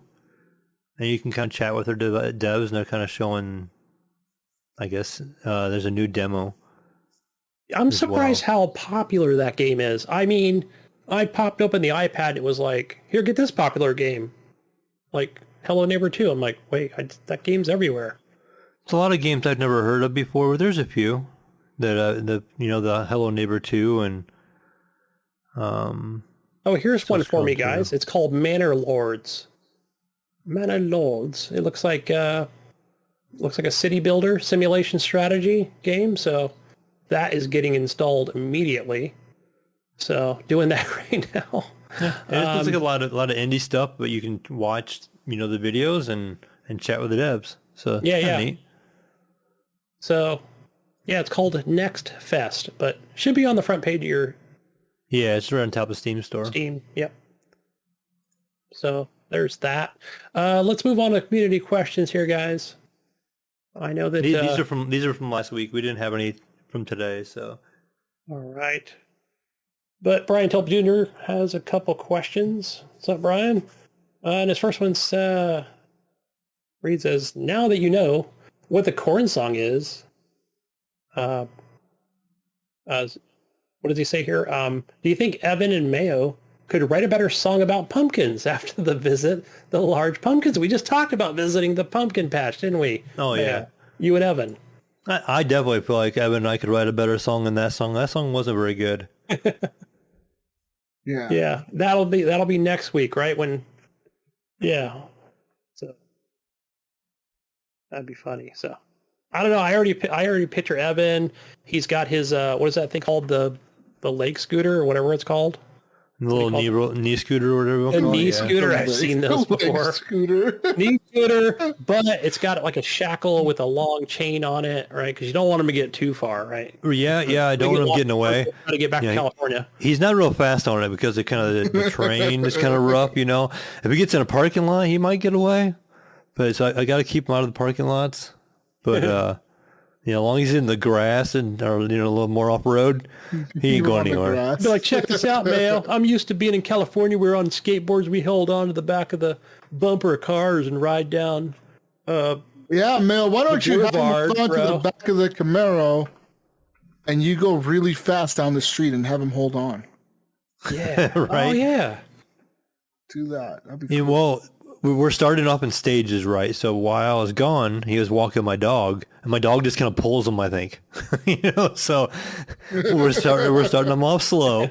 We're going to start off with the sled dogs, and then we're going to move up to the Camaro. Maybe the Nissan first, and then graduate to the Camaro when it gets good on the Nissan. There you go. Progression. We got to work that way up the speed. So we might have answered this second question from Brian, but do you think Evan actually already hurt himself at work, or was trying to get some Ohio mommy killers? I think you meant mommy milkers. I think in there maybe get auto corrected, but yeah, right, yeah, some mommy milkers. He might have got hurt from that. So, there may be more that I know behind the scenes with the mommy milkers, but how he got hurt, yeah. Can't confirm or deny that. Yeah, shit. Met the wrong mommy milker. Or the right one. Yeah. That's awesome. Yeah, she might have had a big boyfriend. Very large. But no, that's pretty much it. No more community questions. All right. You can find me over on Steam, Epic, Discord, Xbox app, as the Mayo.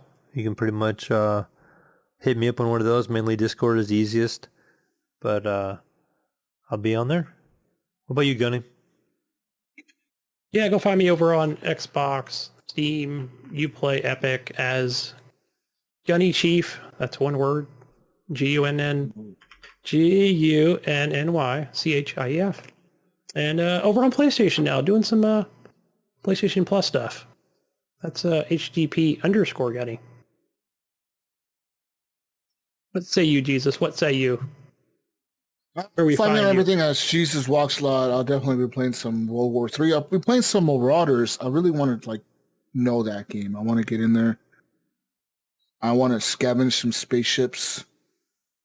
I want to steal some shit. I want to attack other spaceships. And my cockroach spaceship. And yeah. Cockroach spaceship. Your hobo spaceship. It's a hobo spaceship. Do I get a new spaceship every time, or did I just fuck mine up and got it blown up? Right. I don't know. I do wonder if it's going to be... Yeah, I wonder how that plays out. Like, do you buy insurance, right? Is it like, hey, this insurance is like a free thing? Like, I almost said StarCraft, but I can't think of the name of that game right now. That's been in development for years, but they kind of do the same thing with insurance. Who knows? Star Citizen. Star Citizen, but maybe it's more of a...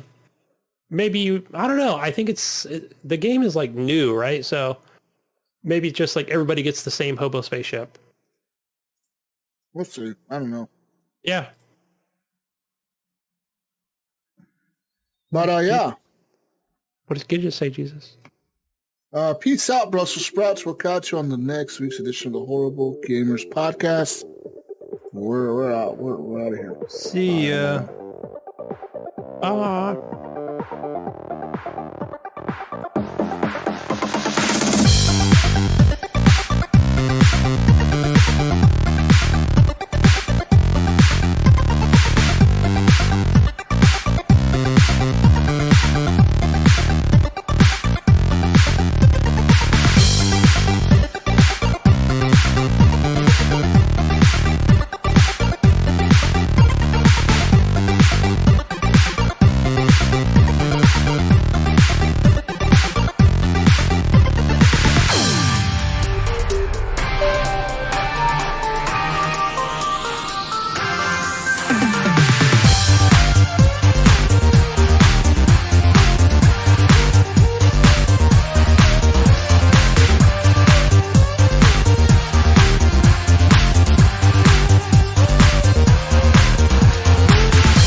Bye.